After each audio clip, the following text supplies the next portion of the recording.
This is international soccer celebrity Chris Doran, and you're listening to ACES Radio. Computer, please replicate me one serving of my standard early afternoon snack. Oh my word, that plate of hot doo-doo butter smells delicious. I very much enjoy eating poop. Yes, I certainly do. Come. Hello, Ensign Darby. It's me, John Zidar, also known as the Wet Boy, also known as Lieutenant Worf. Hello, Sean. Please enter my quarters here on this starship upon which we are traveling through the universe at greater than light speed. Thank you, Drabs. This whole premise has really escalated quickly. Yeah, true that. True that. So, Lieutenant Sitar, what can I do for you? Well, Derbs, I just wanted to stop by to see what we were planning on getting Captain Officer Carol Seaver for National Best Friends Day, which is a real thing that exists and would still be celebrated by people for sure if they were like traveling through space and shit and were totally not connected to a yearly Earth-based calendar. P.S. Morgan Hughes is the captain of this ship because of how great he is at most things, and also because of how humble he is. Yes, Gene, I agree that Morgan is so totally humble, and that he is the captain and deserves all of the greatest things in life, including a gift from the two of us in recognition of how deeply we treasure him as a best friend. Oh shit, my bad. Where are my manners? Would you like to share this hot fresh pile of poop that I am eating with my mouth? Thank you for offering, but no. I just got done eating 2 handfuls of my own poop in the holodeck. It's crazy that even on this futuristic spaceship, with all of its many wonders and capabilities, the one thing I want to do is find a small room where I can eat my own poop without being disturbed. I feel that. It's kinda like how late at night after everyone has left 10 forward, I sneak in there and give a good solid pounding to my secret girlfriend who you met in the parking lot of MCL. As you know, Joan, she is a horse. Drebs, me eating poop is exactly like you having sex with a horse. They are similar in that they are both things that we do in real life, and we do both of those things all the time. My name is Drolby Screenface, and here I am on this crazy-ass spaceship eating poop and making love to horses from the goddamned future. My name is Sean Sitar, and this one Star Trek-themed intro is better than all of the Star Wars movies combined. P.S. I licked 23 butts this morning. That's pretty dang cool. Now, shall we begin? You are now listening to an altogether less fashionable variety of soccer podcast. Broadcasting live from the capital city of Columbus, Ohio. Welcome to ACES Radio. I got the new wings with the zebra flavor sauce. I've given this no thought whatsoever. Hashtag probably riding cock. They're in your face, they're a little different. I think it's super cool. I love them. Jamie, ignorant slut. Hold on to your butts. Now, here are your hosts, Morgan Hughes, John Zidar, and Darby Schnarpus. Oh, yeah, baby. Ignorant sluts, shitlords, and celebrity fans alike. If you're hearing the sound of my voice, it's already too late. You're tuned in to the latest, the lamest, and possibly last episode of ACES Radio.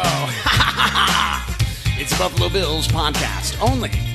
Coming up tonight on the program, hell is real as Crewzers FC head out to LA, take a shit in the bed, and lose 4-0. The panel will discuss cracking the code. Tonight it makes its triumphant return as we try to decipher what Casey Castle means when he uses words. Man balls, they're backdrabs, and they're thrown about as liberally as ever. Hey, pal, why don't you give you a quick shout out and say congrats for living on a spaceship? That's cool. Then on segment 2, the rarest of all rare treats as a celebrity guest. Unlike any other which we don't mean as a compliment, stops by the show. Ian Maute is here, bitches, and 2 weeks from Saturday, he's going to be the best man at Pam's wedding. Everyone's really excited. Everyone except me. On segment 3, we head live on Periscope for your hot takes, aka the battle for the grand prize, and sweet mother of God. A logjam at the top of the standings this week, fellas, as users A, B, C, D, E, F, and Karen Crogdale return to battle for hot take supremacy. Prediction scores, prediction updates, Crewzers at Yankees Stadium, HangOnTour, the AGS Attack War, and so much fucking more. Brought to you as always by benevolent corporate overlord sponsors Blood and Urine, and broadcasting live from the beautiful front room here at Endeavor Brewing Company. My name is the continuing champion, Morgan Hughes, a.k.a. Officer Carol Sear, and I'm joined, as always, by AAA, the absentee amateur artist himself, Captain Jean-Luc, the wet boys at R, and everyone's favorite ancient ruin, Darby, the 40-year-old man-child Snarfus. Fellas, Mapaches, lads from different dads, brothers from different mothers, and amigos, de Guillermo, how in the hell have you been? Good. I'd actually like to start off today by thanking Ian for coming because our original guest, Stormy Daniels, is having a little bit of a challenging day today. So we appreciate you stepping in at the last moment. We do absolutely expect you to take your shirt off at some point. How about no? John Zadar, how you been, pal? Welcome back to the show. Great to have you. Pretty good. Oh, that's definitely John. Yeah.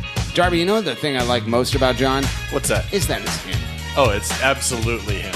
John, say something that only you would say. I like the wings with the Zima flavored sauce. There it is. Yeah. It is something you Chasing say. my Pokemons.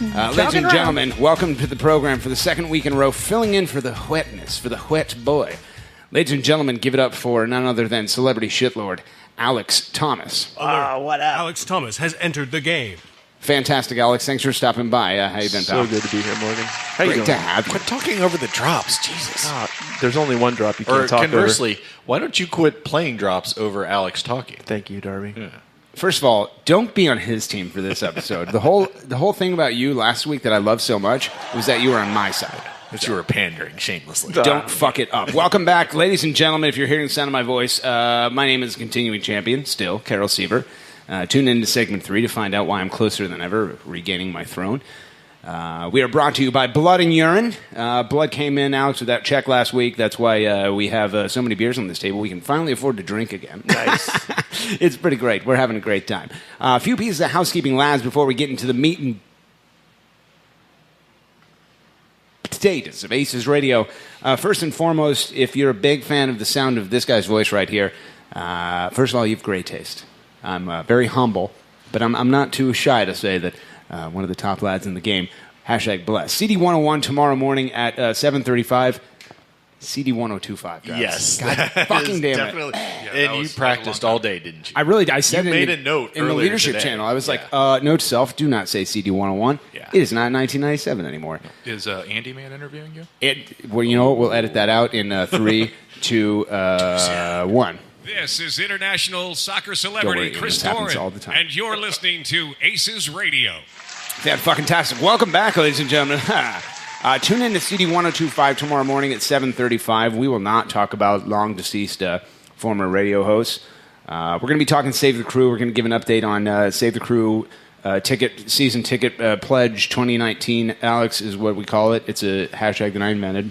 I think you did a pretty good job with that, man. You know, I just want to take a minute to thank you for your support. Well, I'm only thanking you for creating it. I could have done this without you, but like I wouldn't have enjoyed it. No, I appreciate that as you know, with the body of your work that you've done so far. It's impressive. You know what? I impressed myself, so thank you very much. It feels nice. Let's save it for man balls. Yeah, we will. So CD 1025 tomorrow morning at 7:35. Thanks for cleaning your butt on the air drabs. Moving on, not next week, 2 weeks from today. So that would be what, Thursday the 26th, I believe. We are. I mean, you should be familiar with the dates of that particular week. I think so. I think it's the 26th. Yeah. Pam's wedding is the 28th. Yeah. That's a Saturday, I believe. Yeah. So Thursday the 26th, there's a thing going on at Funny Bone called the World Cup Comedy Tour. I think that people that really like soccer probably know what this is. I don't really give a shit about soccer, so this is kind of, I don't really know what it is, but their guests of the week, Darbs, are none other than your good friends from ACES Radio, Morgan Hughes, John Zadar, and Drolby Scrinface. We will be on stage. The thing starts at like 7. Go to funnybone.com/hot deals. You can pick up tickets there. I think it's going to be sweet. They have like an 8-city national tour going on right now. There are 390 seats, and they're going fast. So if you want to hear Drolby Scrinface have sex with a horse live, go to the Funny Bone, buy tickets. I believe the Columbus police are starting to crack down on those sorts of behavior, so I will not be having sex with a horse. Is that right? Yeah. Oh, there she is. She's in the parking lot, drives. You can go get her. We'll wait for you. A second to last piece of housekeeping. It's crew related, so this is going to be weird. The crew signed Patrick Mullins. Is that his name? Patrick Mullins? Chris Mullins. Chris yes. Mullins? Okay. That's who it is. Left-handed shooting forward. Yeah, from from St. John's, I believe. That's right. Patrick Mullins comes to Crewzers FC from DC United, courtesy of $150,000, I believe, of like either GAM or TAM. Yeah. Probably TAM. No, it has to be GAM. Has to be GAM. It probably could have been both. Funny money. Garber bucks. Yeah, I just wanted to remind everybody this is Greg's goddamn league.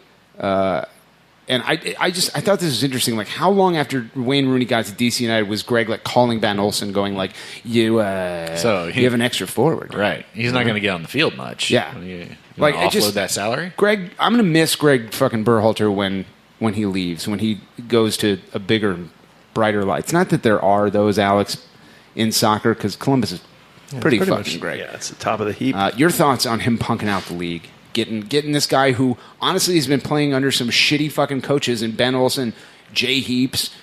This is a guy who was top 10 draft pick, I believe, in 2014. Maryland alumnus with Zach Steffen and Alex Krognow. Yeah, there'll be some cool locker room cohesion going on. I think I looked up some stats. I think he was injured last year, but the 2 prior seasons he was averaging like a goal every 100 minutes. That's decent. Is that good? Yeah, sure, man. I mean, you could almost expect a goal a game from him. I think that's pretty good. Yeah. How many minutes are in a whole game? It depends. Like 100-ish?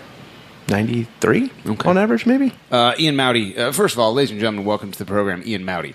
He's your guest on segment 2. He joined us here in segment 1 because he's such a huge Crew fan. Right. He's got a lot of hot takes. Your thoughts on Patrick Mullins coming over from DC United? Pretty excited about the whole thing. Chris Mullins has always been a great three-point shooter, one of my favorites on NBA Jam. And excited to see what he brings to Columbus. Fantastic. Anytime you can sign a guy with a flat top, you got to go for that. Right. Yeah. Oh, my. Moving on. Last piece of housekeeping before we get in the meat and potatoes of ACES Radio. This is kind of breaking news, so let me just go ahead and do my thing, Drabs, if you wouldn't mind. Yeah. I got a whole thing planned out. We interrupt this regularly scheduled Buffalo Bills podcast for this bit of breaking news. We go now live to the continuing champion, Carol Siever, who is live on scene. Thanks, Eric. Karen Crocknell just stopped by, Drabs, and gave us a giant sweater, and we're going to auction it off and use the money to buy drugs. That's right! Salonimax! Go fuck yourself! Go find your goddamn wife, your whore wife in China! You abandoned your family! What is wrong with you? You made sex on a woman and you had an illegitimate child, and you abandoned that child in India and also China. There are no limits to your shittiness. You've gone to every country on the earth and you've had sex with women and you leave your children everywhere. You dirtbag. I hate Salonimax.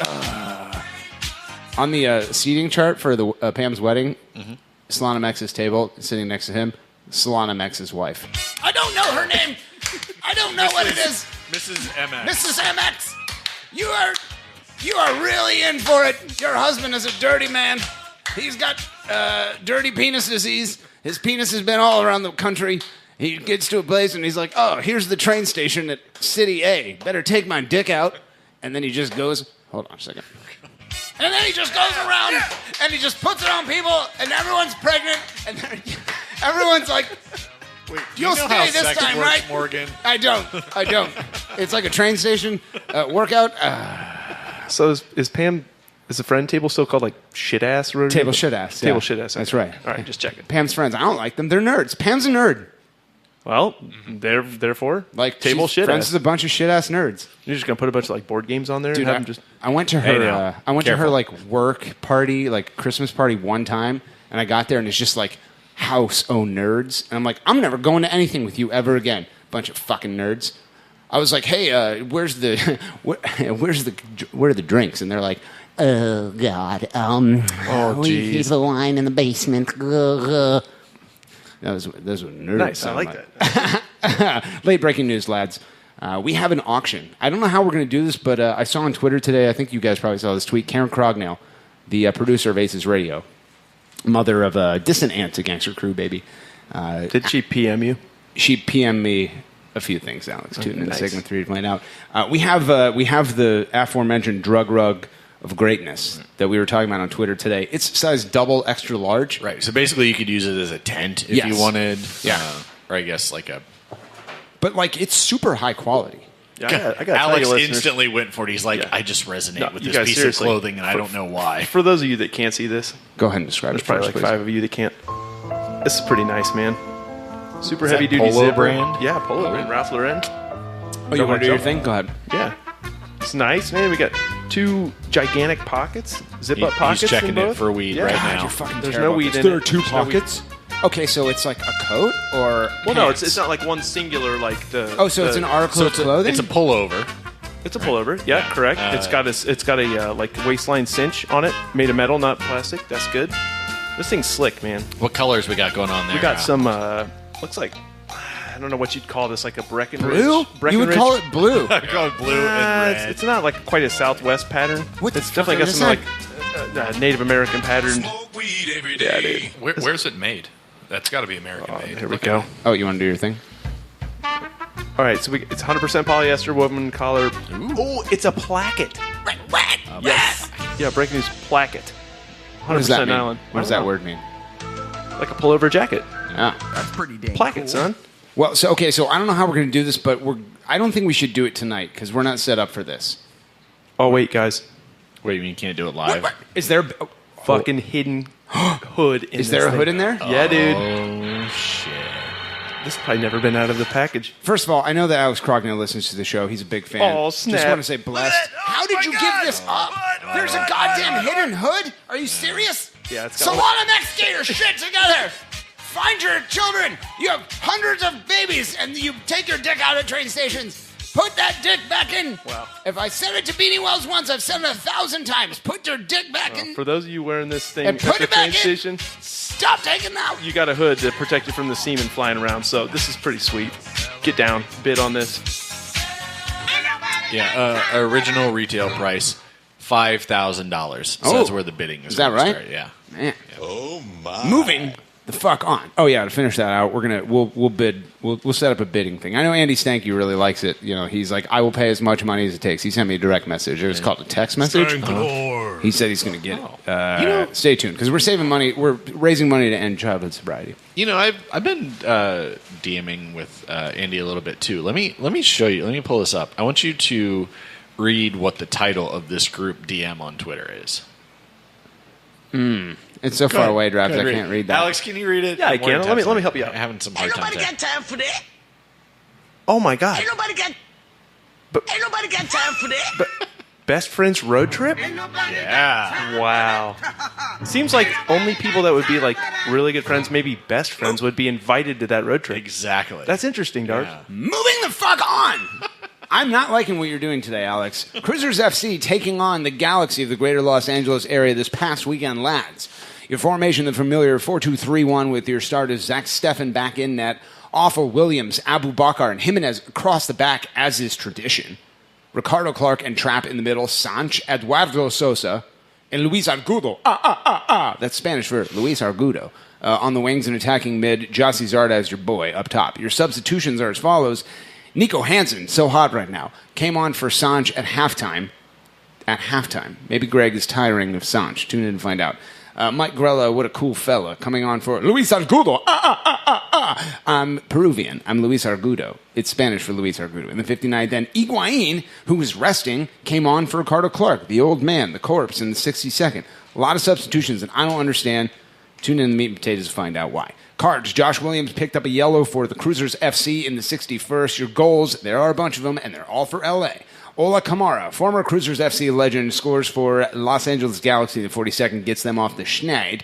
Zlatan Ibrahimovic, you don't mess with this Zlatan, puts home a penalty kick in the 56th, which was garbage and trash.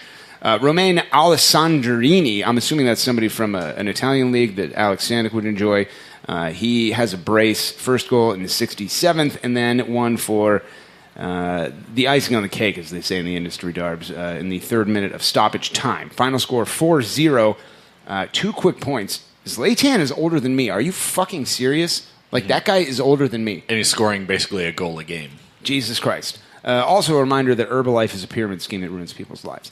Okay, Crewzers FC, clearly the better team in the first half, Drabs, specifically for the first 30 minutes, pressing, creating chances, and eventually running out of steam, as, again, they can't convert any of the many chances that were created. Outshot the Galaxy 9-1 during this span, but we go into halftime down 1-0 without talking about the Jossie Zardes goal that wasn't. Your thought on the first half that was? Yeah, no, the first half, It looked really sharp, good passing, good possession.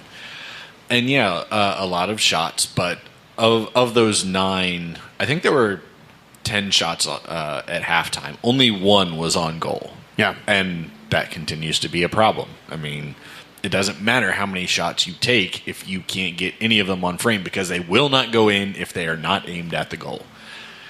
If we score in the first half, that's an entirely different game, honestly. But it's that first 30 minutes that really they were 2 different levels of teams out there. It was LA going like, Jesus Christ, I don't know how we're going to deal with this team. And us going, Jesus Christ, I don't know how we're going to win this game by less than 7.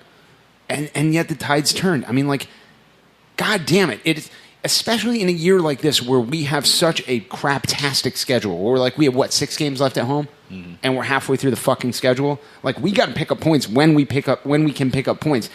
And this game, a 4-0 loss, is just such a kick in the fucking genitals.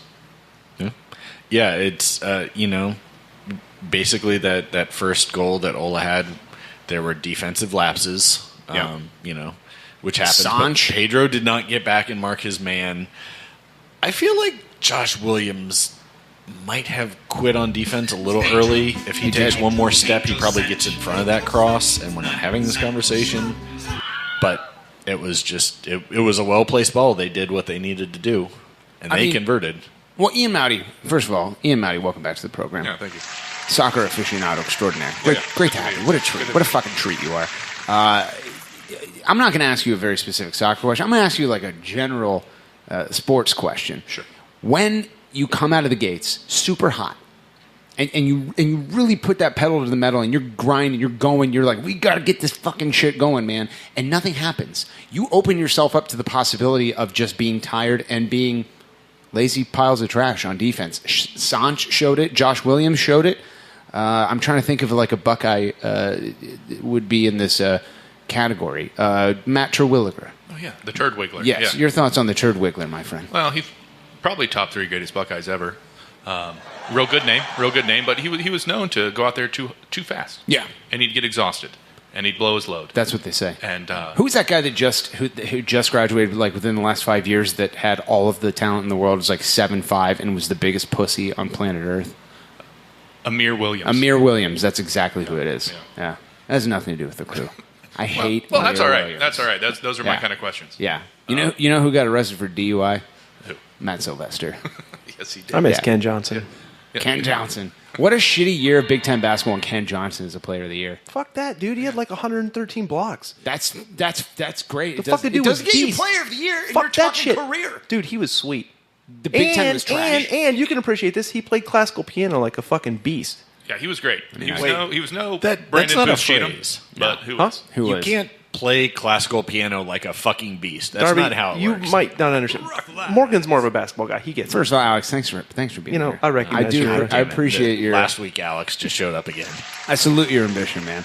Okay, Alex, let's get into the goal that would have changed everything. Oh, man. And that was Jossie Zardis's goal or assist. I guess, yeah. His assist that was the own goal that was then overturned by VAR. Okay. So my thing is like, and tell me if I'm wrong, I thought that the officials that are not on the field were there to let the center official know that is, hey, this play is worth you looking at again, right?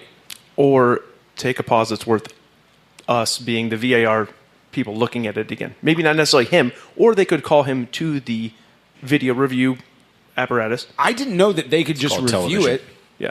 And just say like it wasn't a goal, Well, which is what happened. There's been a couple times. We're all new at this, right? Let's explain this to everybody who didn't watch the game because they're smart. What do you think? 45th minute? It was late, or 43rd, right at the very end of the first It was mere moments after Ola's goal, right? So because the game was blacked out, so there might be some people that didn't True. see. Jossie gets the ball as if he's Ethan Finley to the touchline and crosses it to no one, but bangs it off of what's-his-nuts' ankle, and it goes in the back of the net. Everybody's celebrating. The graphic on the TV goes 1-1. The announcers are, they have no idea what's going on. The ball, ball's put back in the center circle to start the playback, and the goal is taken off. Correct. With very little fanfare or procedure. Now, correct me if I'm wrong. The only review angles that the booth has are what we see on television. Is what we see on television. Based on that, this is, again, like I said last week, I'm used to the college football review process a little bit more than soccer, but like I am trained to look for what the hell the call in the field was, and is there enough to unilaterally say that is indisputably a terrible call. Back to you. Right. So what we're looking for is an infraction or something that's questionable, and then there needs to be, one would think, irrefutable evidence or something contradictory to the call made on the field. And I think the league's directive is to kind of put the bias towards the scoring party or the offensive player. So Jossie sends that cross in. It eventually is an own goal. It comes off somebody's ankle. The call on the field's indicated a goal. The scoreboard changes to a goal. The feed only shows us so much, which is inconclusive. And then without any explanation, really, and I think we're not getting LA's feed or whatever. I think it's Neil and Dwight watching it somewhere. Yeah. Very quickly. Scoreboard changes. They give the ball back to LA. They kick it off. The half ends. So we're left wondering what the hell the call was. The center ref never made any indication. He didn't go anywhere to watch anything. He never went to review it. And the thing is, like, I think you'll agree with this. If they called that not a goal, and then they showed me that review, I'd be like, you can't overturn that. Right. But they called it a goal, and you showed it to me. You still can't overturn. His fucking body was blocking it. It's not on the side judge. Fucking fault that MLS is dirt poor and can't afford 2 goddamn like end line camera angles. Like why isn't that a thing? Why don't they have cameras stationed at all 4 corners? Yeah, needs to be consistent throughout the league. Period. Like if you're going to have this, have it be consistent everywhere. Ian, your thoughts? I agree. Okay. They should probably get one of those Ring video doorbell. Ring Central? Yeah. What? Mm-hmm. That's such a good idea. That's pretty. I don't know. That's pretty damn cool.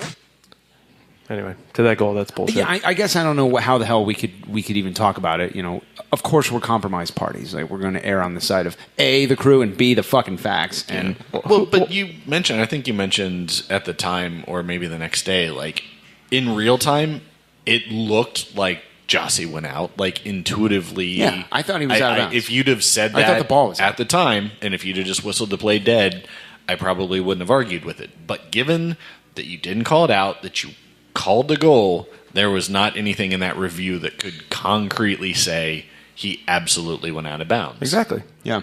I mean, it resulted in a goal. I mean, it carries more weight. So, you know, go ahead.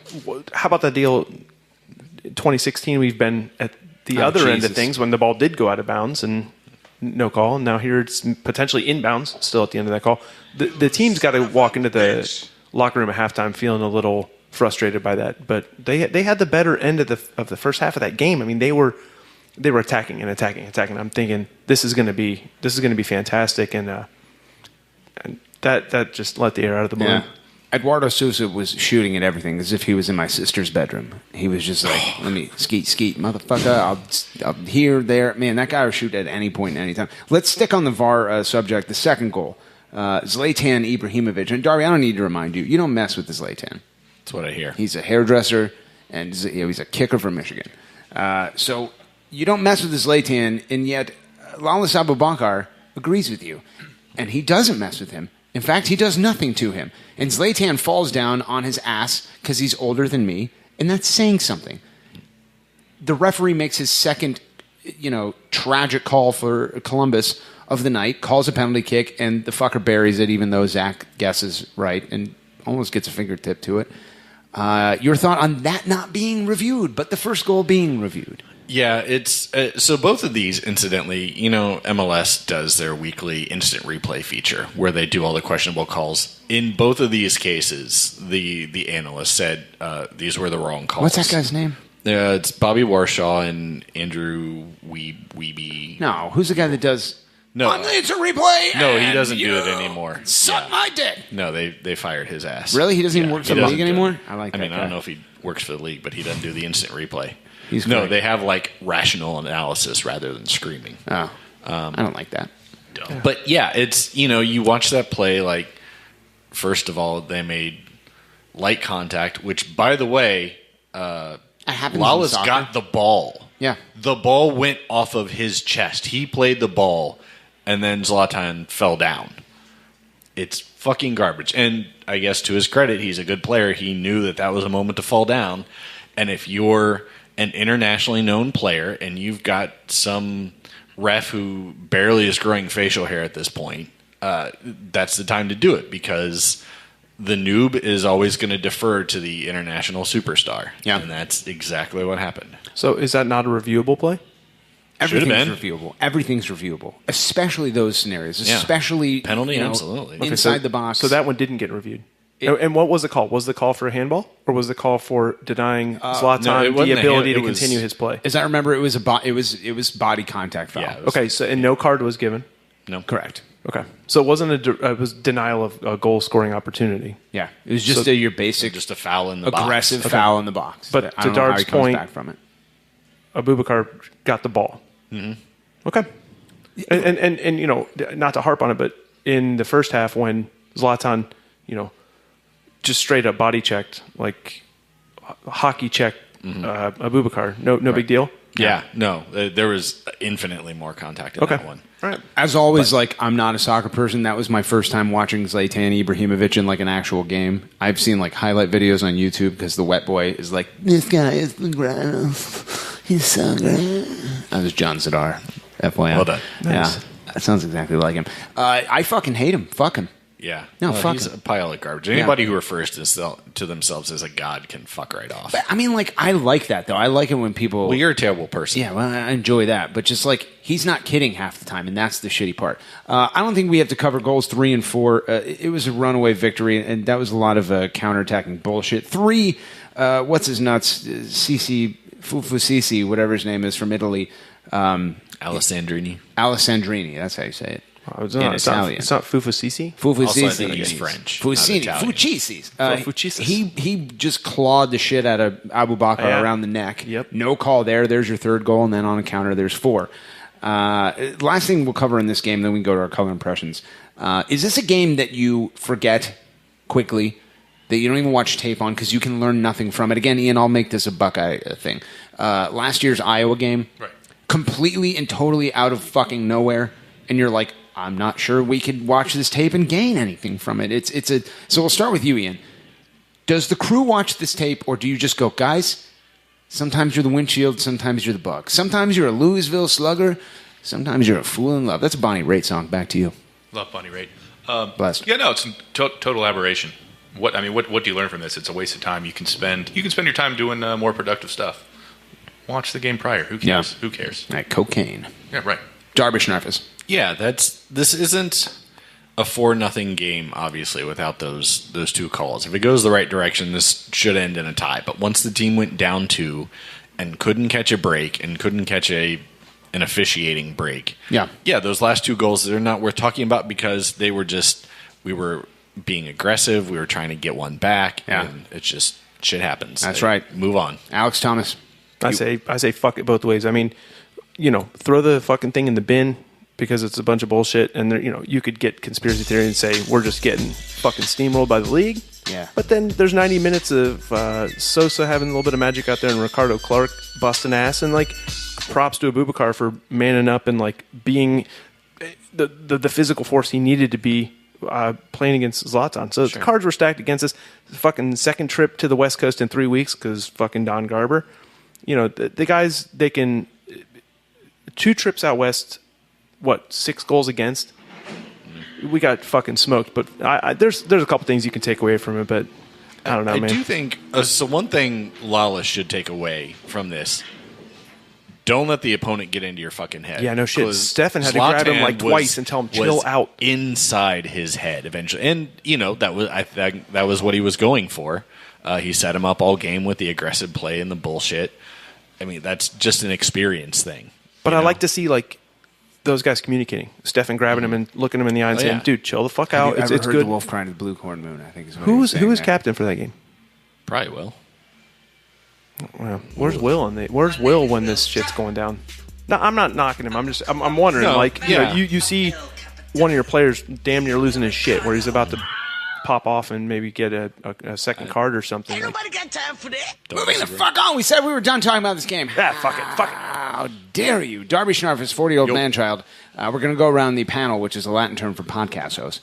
Give our color impressions of the match. Scrinface, we go to you first. Your color impressions of Crewzers FC at Los Angeles Galaxy. My color impression is clear, like it didn't even happen. Fantastic. Alex Thomas, your color impression of the Fucking match. red, blinding rage. All right. Are you sure it's not like Scarlet? It's fucking burning genital red rage. Oh, Jesus. Yeah. Your genitals are red? See a doctor about that. Well, it's like as though I've been licking it. Okay. For like 17 hours because I had a catheter pulled out. Gross. Ian, your color impression of the match. I heard there was a game, and from what you guys have said tonight, it didn't go well. So I don't think about it much. That's a great color. That's the perfect color for that game. It sums it up. So I'm sitting next to Pam last night in bed, and I'm reminding her to never touch me. And I don't like that. I don't like to be touched. And my son, Gary Pendleton Hughes, as you know, I gave birth to him. Kelly De Niro from the Columbus Eagles impregnated me off of a free kick. It was really I remember fantastic. you were at that game. I was in the stands. Yeah, you She were kicked the baby right into my butthole. You were there. Yeah. And I says to Pam, oh, look, Gary has licked his genitals raw. And she says, yeah, he sure has. And so I takes him to the vet, and they give me 2 cones of shame. And they're too small for one a for your 4-pound genitals, fucking Yorkie. one for his. Yeah, Same right. size. Yeah. So Gary Pendleton takes the goddamn cone of shame, and it makes him more strong. It makes him stronger, Alex, and he's able to lick his genitals even rawer than ever before. Oh my God! So I goes back to the vet this morning, and I says, "Vet, what do you do? Like, what is your vocation?" He's a 4-pound Yorkie. Can you please put something on his face to stop him from licking his dick to death? Did you phrase it? How do you stop the scourge that is Gary Pendleton licking his genitals? Did you phrase that it would like have been good. Yeah. So I says to Pam, stop touching me. And also my color impression of Crewzers FC at Los Angeles Galaxy is the color Yellow Beach, Columbus Crew. That's right, Alex. Yellow. Oh, yellow like what, Morgan? Yellow like Crewzers FC fan fucking test. You know, we're on point tonight. I'm loving this. I'm loving the genital licking talk. Alex, what if I told you there was a cure for the scourge? That is the underbelly of your body being licked by yourself until it's raw enough that if you don't have medicine, you will die from it. Oh, would that be the genital cone? That's right, Alex. They say the only cure for the scourge, that is licking your genitals, again, until like you will possibly die from it unless topical cream is put on your body every day, and also antibiotics and pain relievers. Only one of which can be taken with food. The other one, got to wait an hour.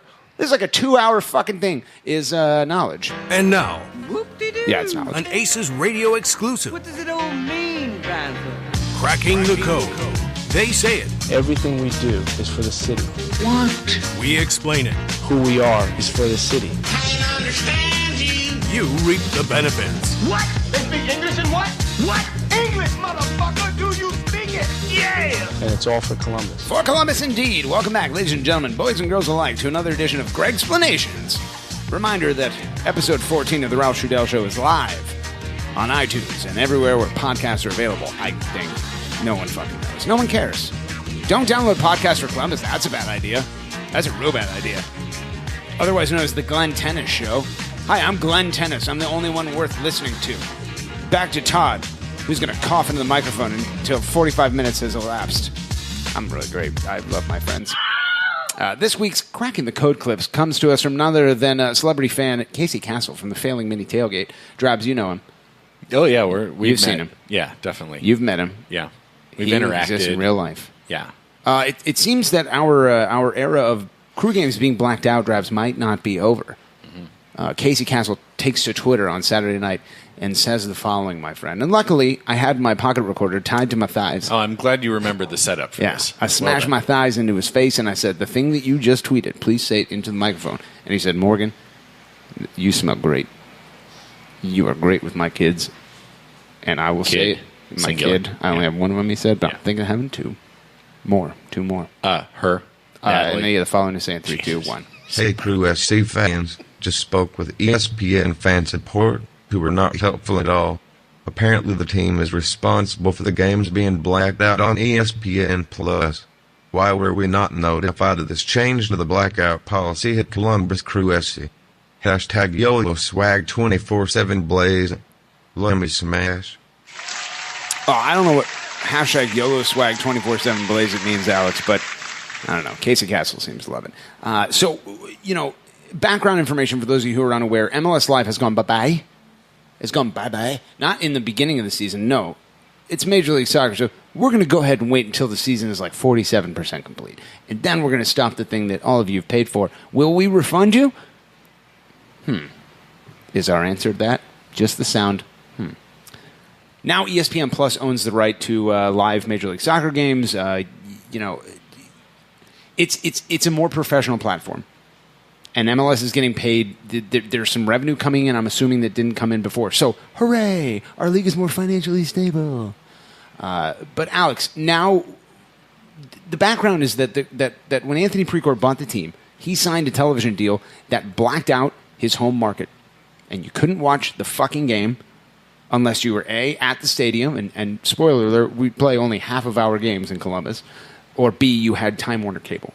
And you had an elevated sports package on Time Warner Cable. No one else could watch the Crew games, even if you paid for MLS Direct Kick, MLS Live, none of it. We seem to be back in this position again, even though Andy Loughnane, Anthony Precourt, and everybody else in the front office said, it's over. You'll never be blacked out again. Alex Thomas, your thoughts on the blackout that is? These fucking guys, dude. Yep. It's fucking 2018. Like, we've been dealing with this shit for like fucking half a decade. Yeah. Before that even. Why the fuck is it so hard to watch this fucking product? Like, we're here, we're paying the money, we're buying your shit, we're supporting you. What the fuck? Now, I get it with these clowns running the show right now, okay? And I told myself, or anybody that would listen, I'm going to be looking at things this whole season through the lens of they're trying to fuck us. And that's possibly true, right? But... And they know that we're looking at exactly. Like that. And they're still doing this exactly. kind of shit. Like, okay, I get it. You guys don't want us to see it. Fine. Let's go down that road. At least communicate it. I mean, it feels so That's it fucking right there. intentional Go right with that. now. Go with that. You know what I mean? Like, tell us it's coming. Because you know it's coming. Well, right. And you know that our wounds are still raw from this. Be upfront. Tell us you're fucking us. Yeah. What are you doing? Yeah. It is a flagrant ineptitude. Maybe they're spending too much time in Austin looking for a I don't temporary know what facility. Where's the accountability? Who's going to answer the fucking question? And can we get some facts? Like, I'm relying on tweets of fans that are frustrated, and it's a technical glitch. Great, okay. I'm not just going to like freak out and jump on that, but after.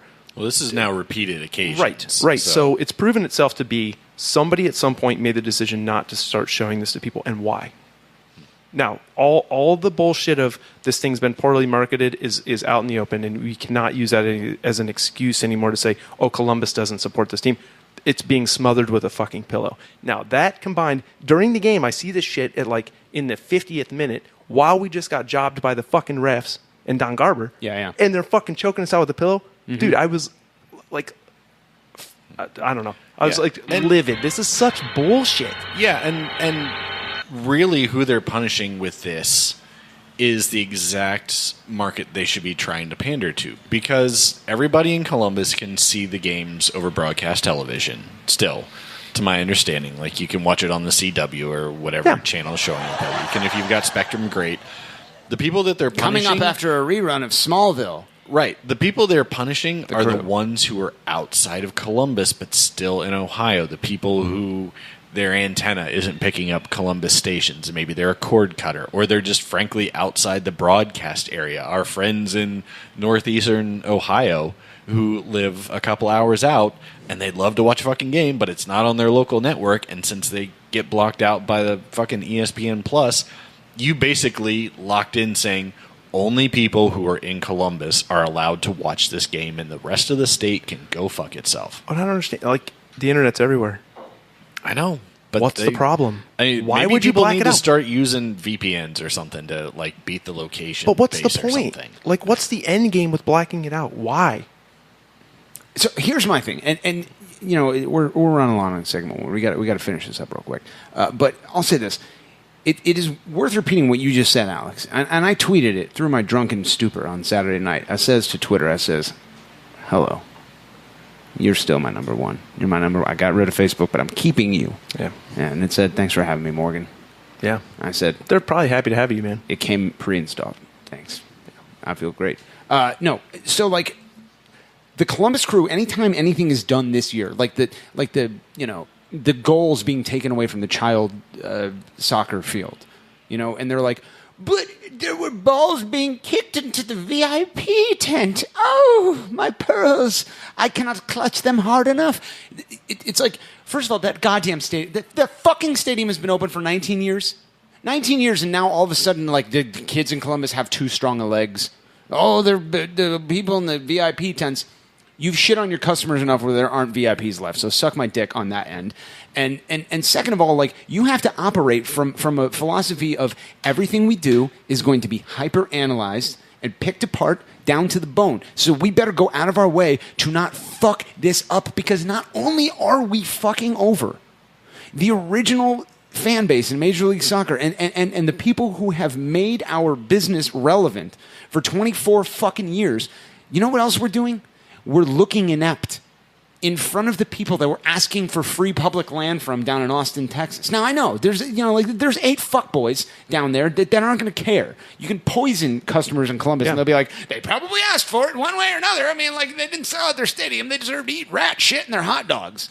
There's nothing you can do about piles of human trash like that. But Columbus Crew SC, management, and ownership, for fuck's sake, are you kidding me? Are you kidding me? You didn't communicate this blackout, which was the stain on your ownership. Your entire operation here in Columbus, the number one stain was the blackout that you signed intentionally, and you didn't communicate it, and you're trying to get public land for free. Yep. And you're trying to convince everyone around the league that you're not out to get us. And you treat us like this? Are you fucking serious? Yeah, it lends itself to intent. It lends itself to antagonistic intent. Talentless ass clowns. Yep. And also, when they were doing the free month of ESPN Plus at the very beginning, when they did the transition, they're like, everybody have a free month. Not a single Crew game got blacked out during that time period. People got used to it. Yes. They're like, here's my understanding, here's my expectation that you established. Was MLS Live blacked out ever? I don't know. I don't use that shit. I just watch TV. But not for us. So they had something that they showed us on a platter. Isn't this nice? Whatever. Yeah. They took away the other thing that people relied on and paid for, and then they took it away after a month and offered no alternative. Yeah. Again, without any announcement. Yeah. What's your plan B right now? If you can't watch on network television for whatever reason and you're blacked out, you're just fucked. You can be one of thousands of fans in Ohio who just has no viable alternative to watch a fucking Andy Crew game. Stanky's got that tiny, perfectly formed antenna. He can't pick it up. No, he's 56K dial-up. He's still on AOL 2.7. Yeah. He's not on a Mac. He doesn't have a buddy list yet. What a fuckboy. God damn it, Austin, pay attention. I tweeted this today. Like, anytime you see Anthony Precourt fuck over his fan base, this is the only ownership track record he has. Furthermore, this is the fucking league you guys are putting your cape on and fanboying for. These guys are fucking us. Yeah. Okay? When you see them destroy a child playground, when you see them destroy multiple academy teams, when soccer coaches who are accomplished and good at what they do have to move back to Caracas or Venezuela, those two places might be the same place. No one even knows. This is the only track record this pile of shit has. So when he fucks us, he has fucked 100% of the people he's ever worked with. And that's it. I think that's it for cracking the code this week, man. I'm pissed. I can't believe this is happening. I can't believe they are inept enough to let this happen, to not communicate like this. I mean, Jesus Christ. They spent more time telling us that we might not be able to hang fucking banners for Orlando next month than they did telling their entire fan base that the blackout is put back in place. I feel like the studio audience knows. And knowing is half the battle. Say what again? He's absolutely right. Say what one more goddamn time. I mean, you gotta be kidding me, guys. Jesus fucking Christ. You gotta be kidding me. It's ridiculous. But are we I can't fucking believe that surprised, honestly? Yes.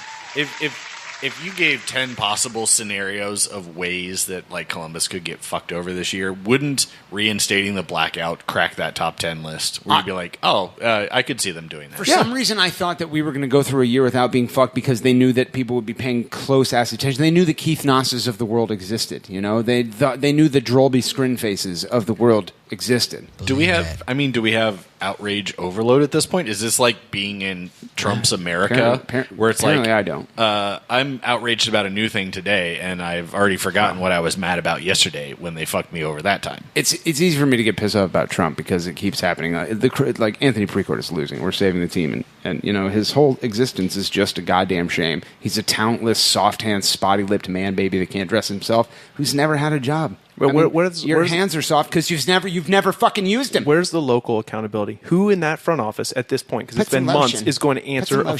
Who the fuck's going to answer a question? Alex, I think we have to move on. Right. Last thing of the segment before we take a break, because I have to go weenus real hard. Man balls of the week. Reminder as always, that's a combination of man of the match and game balls, which as a term is too long as opposed to this explanation, which is perfectly foreign. Drolby Scrinface, you live on a starship now. Congrats, buddy. Your 2 man balls of the week, my friend. First man ball of the week goes to Patrick Mullins. Let's go ahead and preemptively give him one. Welcome.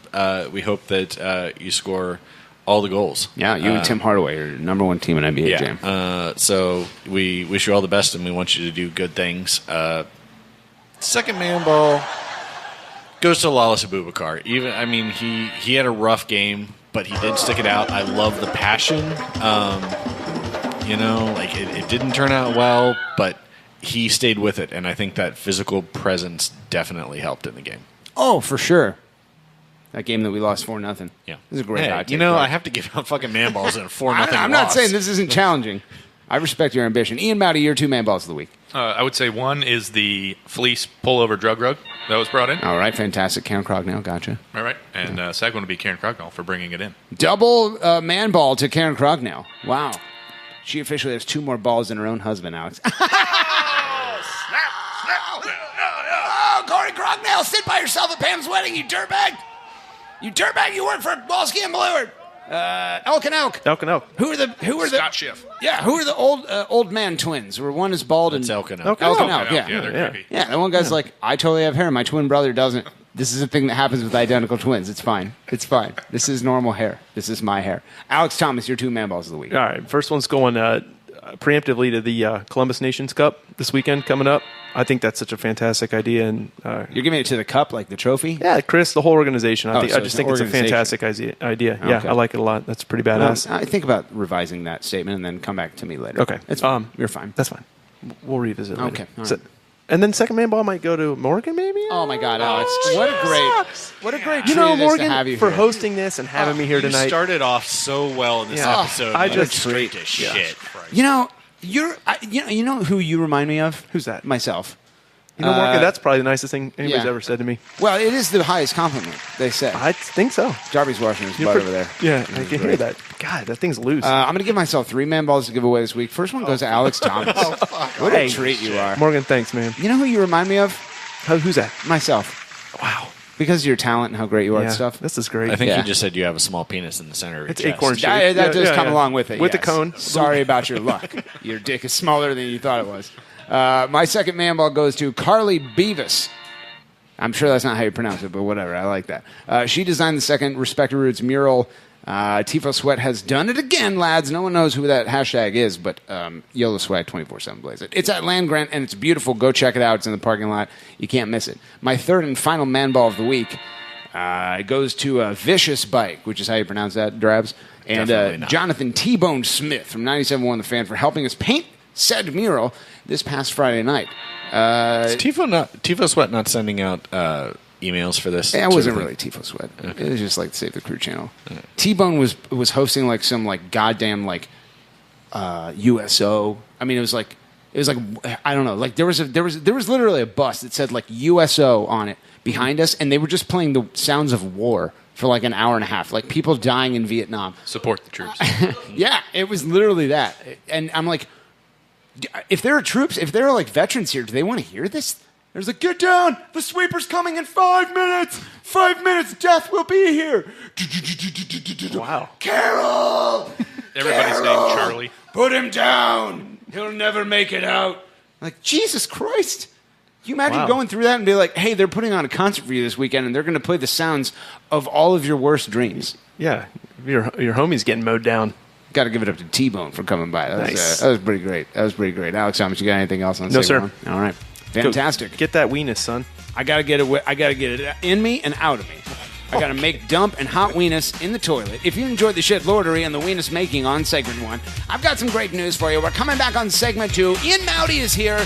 We're gonna ask him questions about things and stuff. He's gonna give us answers.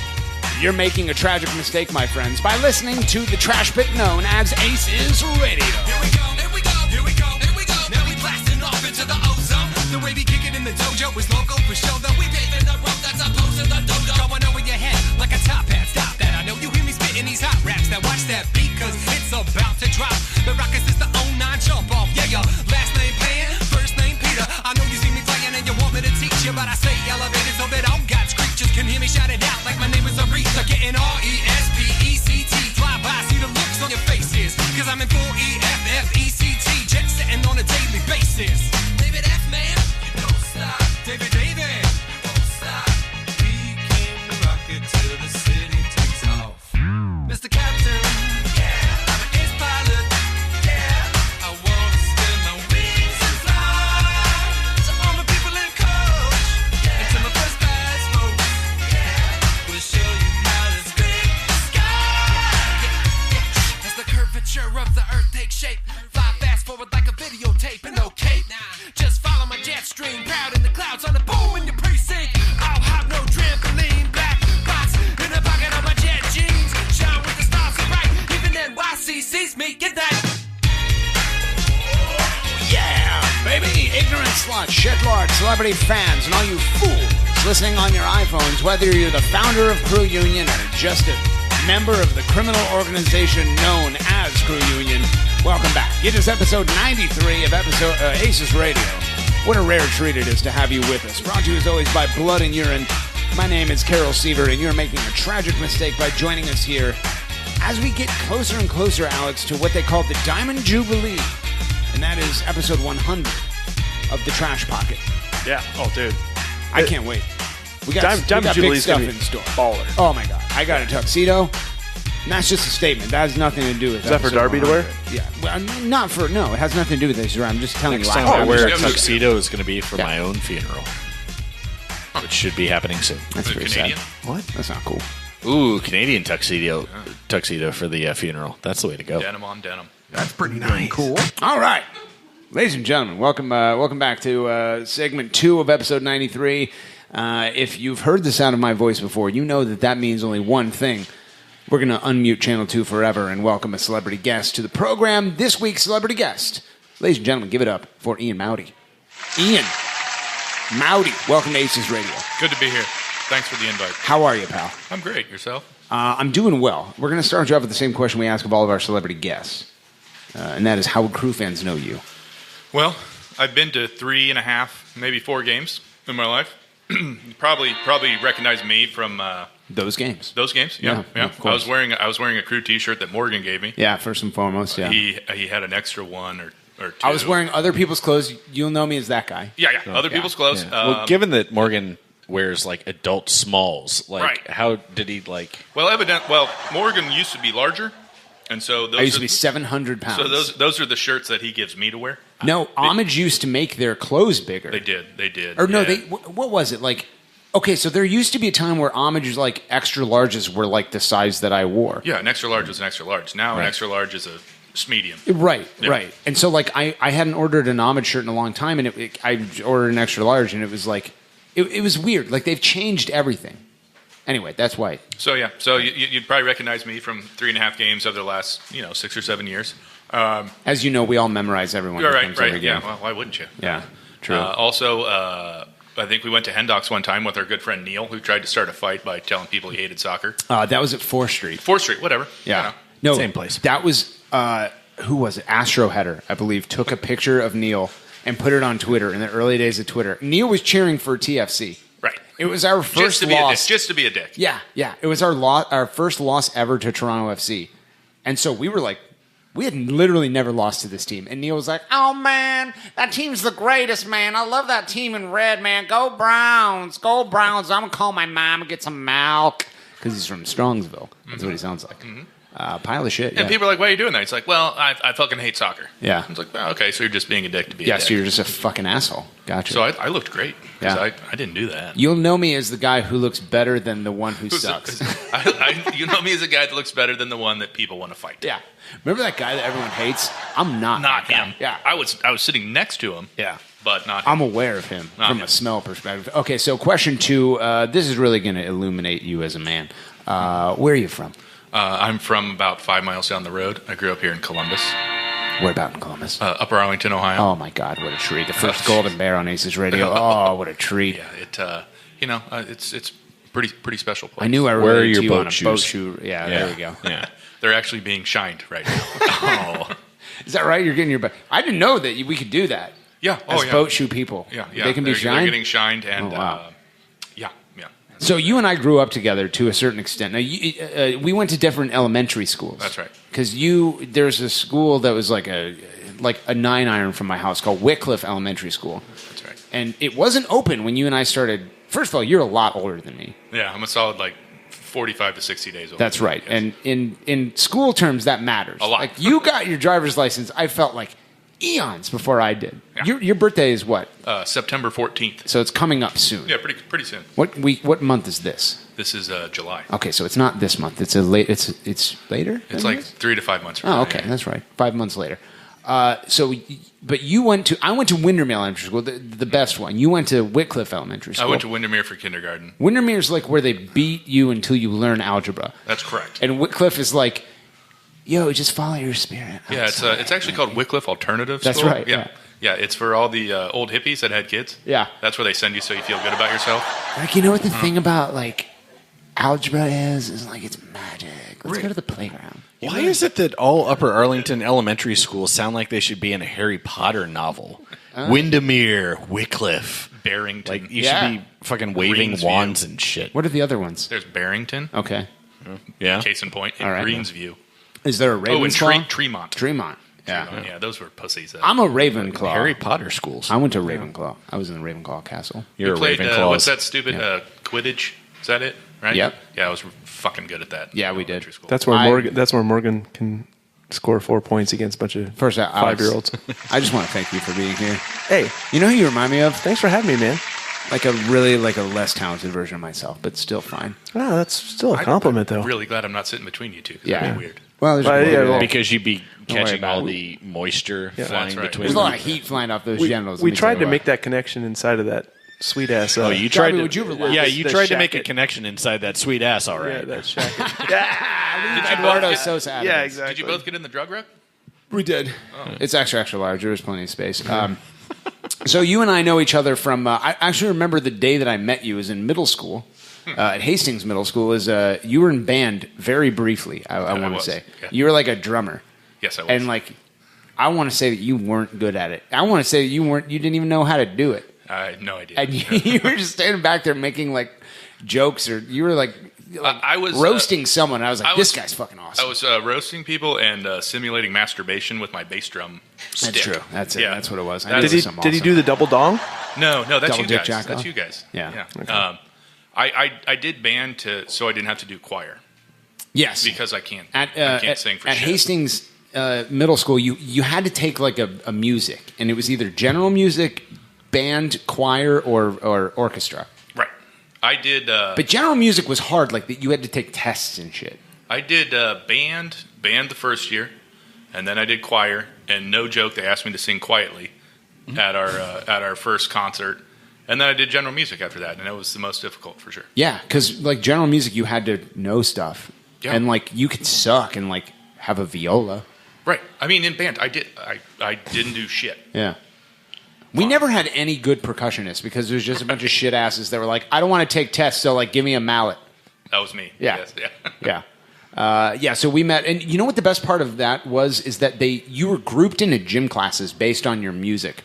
Mm-hmm. So like, what was it? It was orchestra and band were the same gym class, and there was general music and choir. So like, I was pretty much the only person that could chew gum and walk that was in like band and orchestra, and we played like ultimate war ball or some shit. People. Yes. Oh my god, there are kids that still aren't walking correctly. Mm-hmm. Like these poor fucking nerds that have never seen sunlight, and they're like, I've been practicing the bass for 7 years. This is and such I'm an 11. Al Bundy moment right now. Darby is the Except you best peaked in middle school, apparently. Morgan used to Shit. be able to throw a football over a mountain. I mean, That's right. It was, I did do that back in once. '84. Yeah, now he can't throw a scarf 3 yards. That's true, Draps. That did happen. The crew game is embarrassing. Tune in to segment 3 to hear me roasted about that.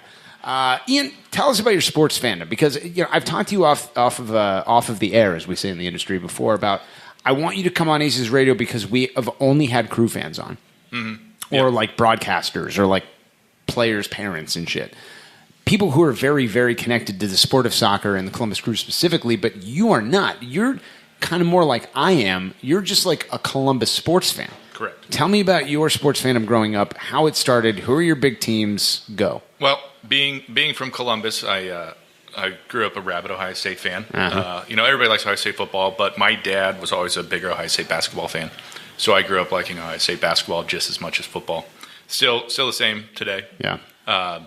Which is a shame because we suck. We do balls. What? I don't know. 2007 was fine. Yeah. 92 was fine, and that's it. They were, Holtman might be doing good things. Who knows? Yeah. We'll see. He's got some recruits coming in. Thad and his bad back are gone. Yeah. Baseball, I love the Reds. 1990 was a great year. I kind of hated you for liking the Braves just because your excuse was that they were on TNT and that's all you got on your television. TBS. Whatever. That's not an excuse. That's a reason. Whatever. Yeah. David Justice sucked. Yeah. The John 91 Smoltz, Braves were awesome. Screw that guy. Yeah. I do like Greg Maddux. John Smoltz. They're good. Yeah.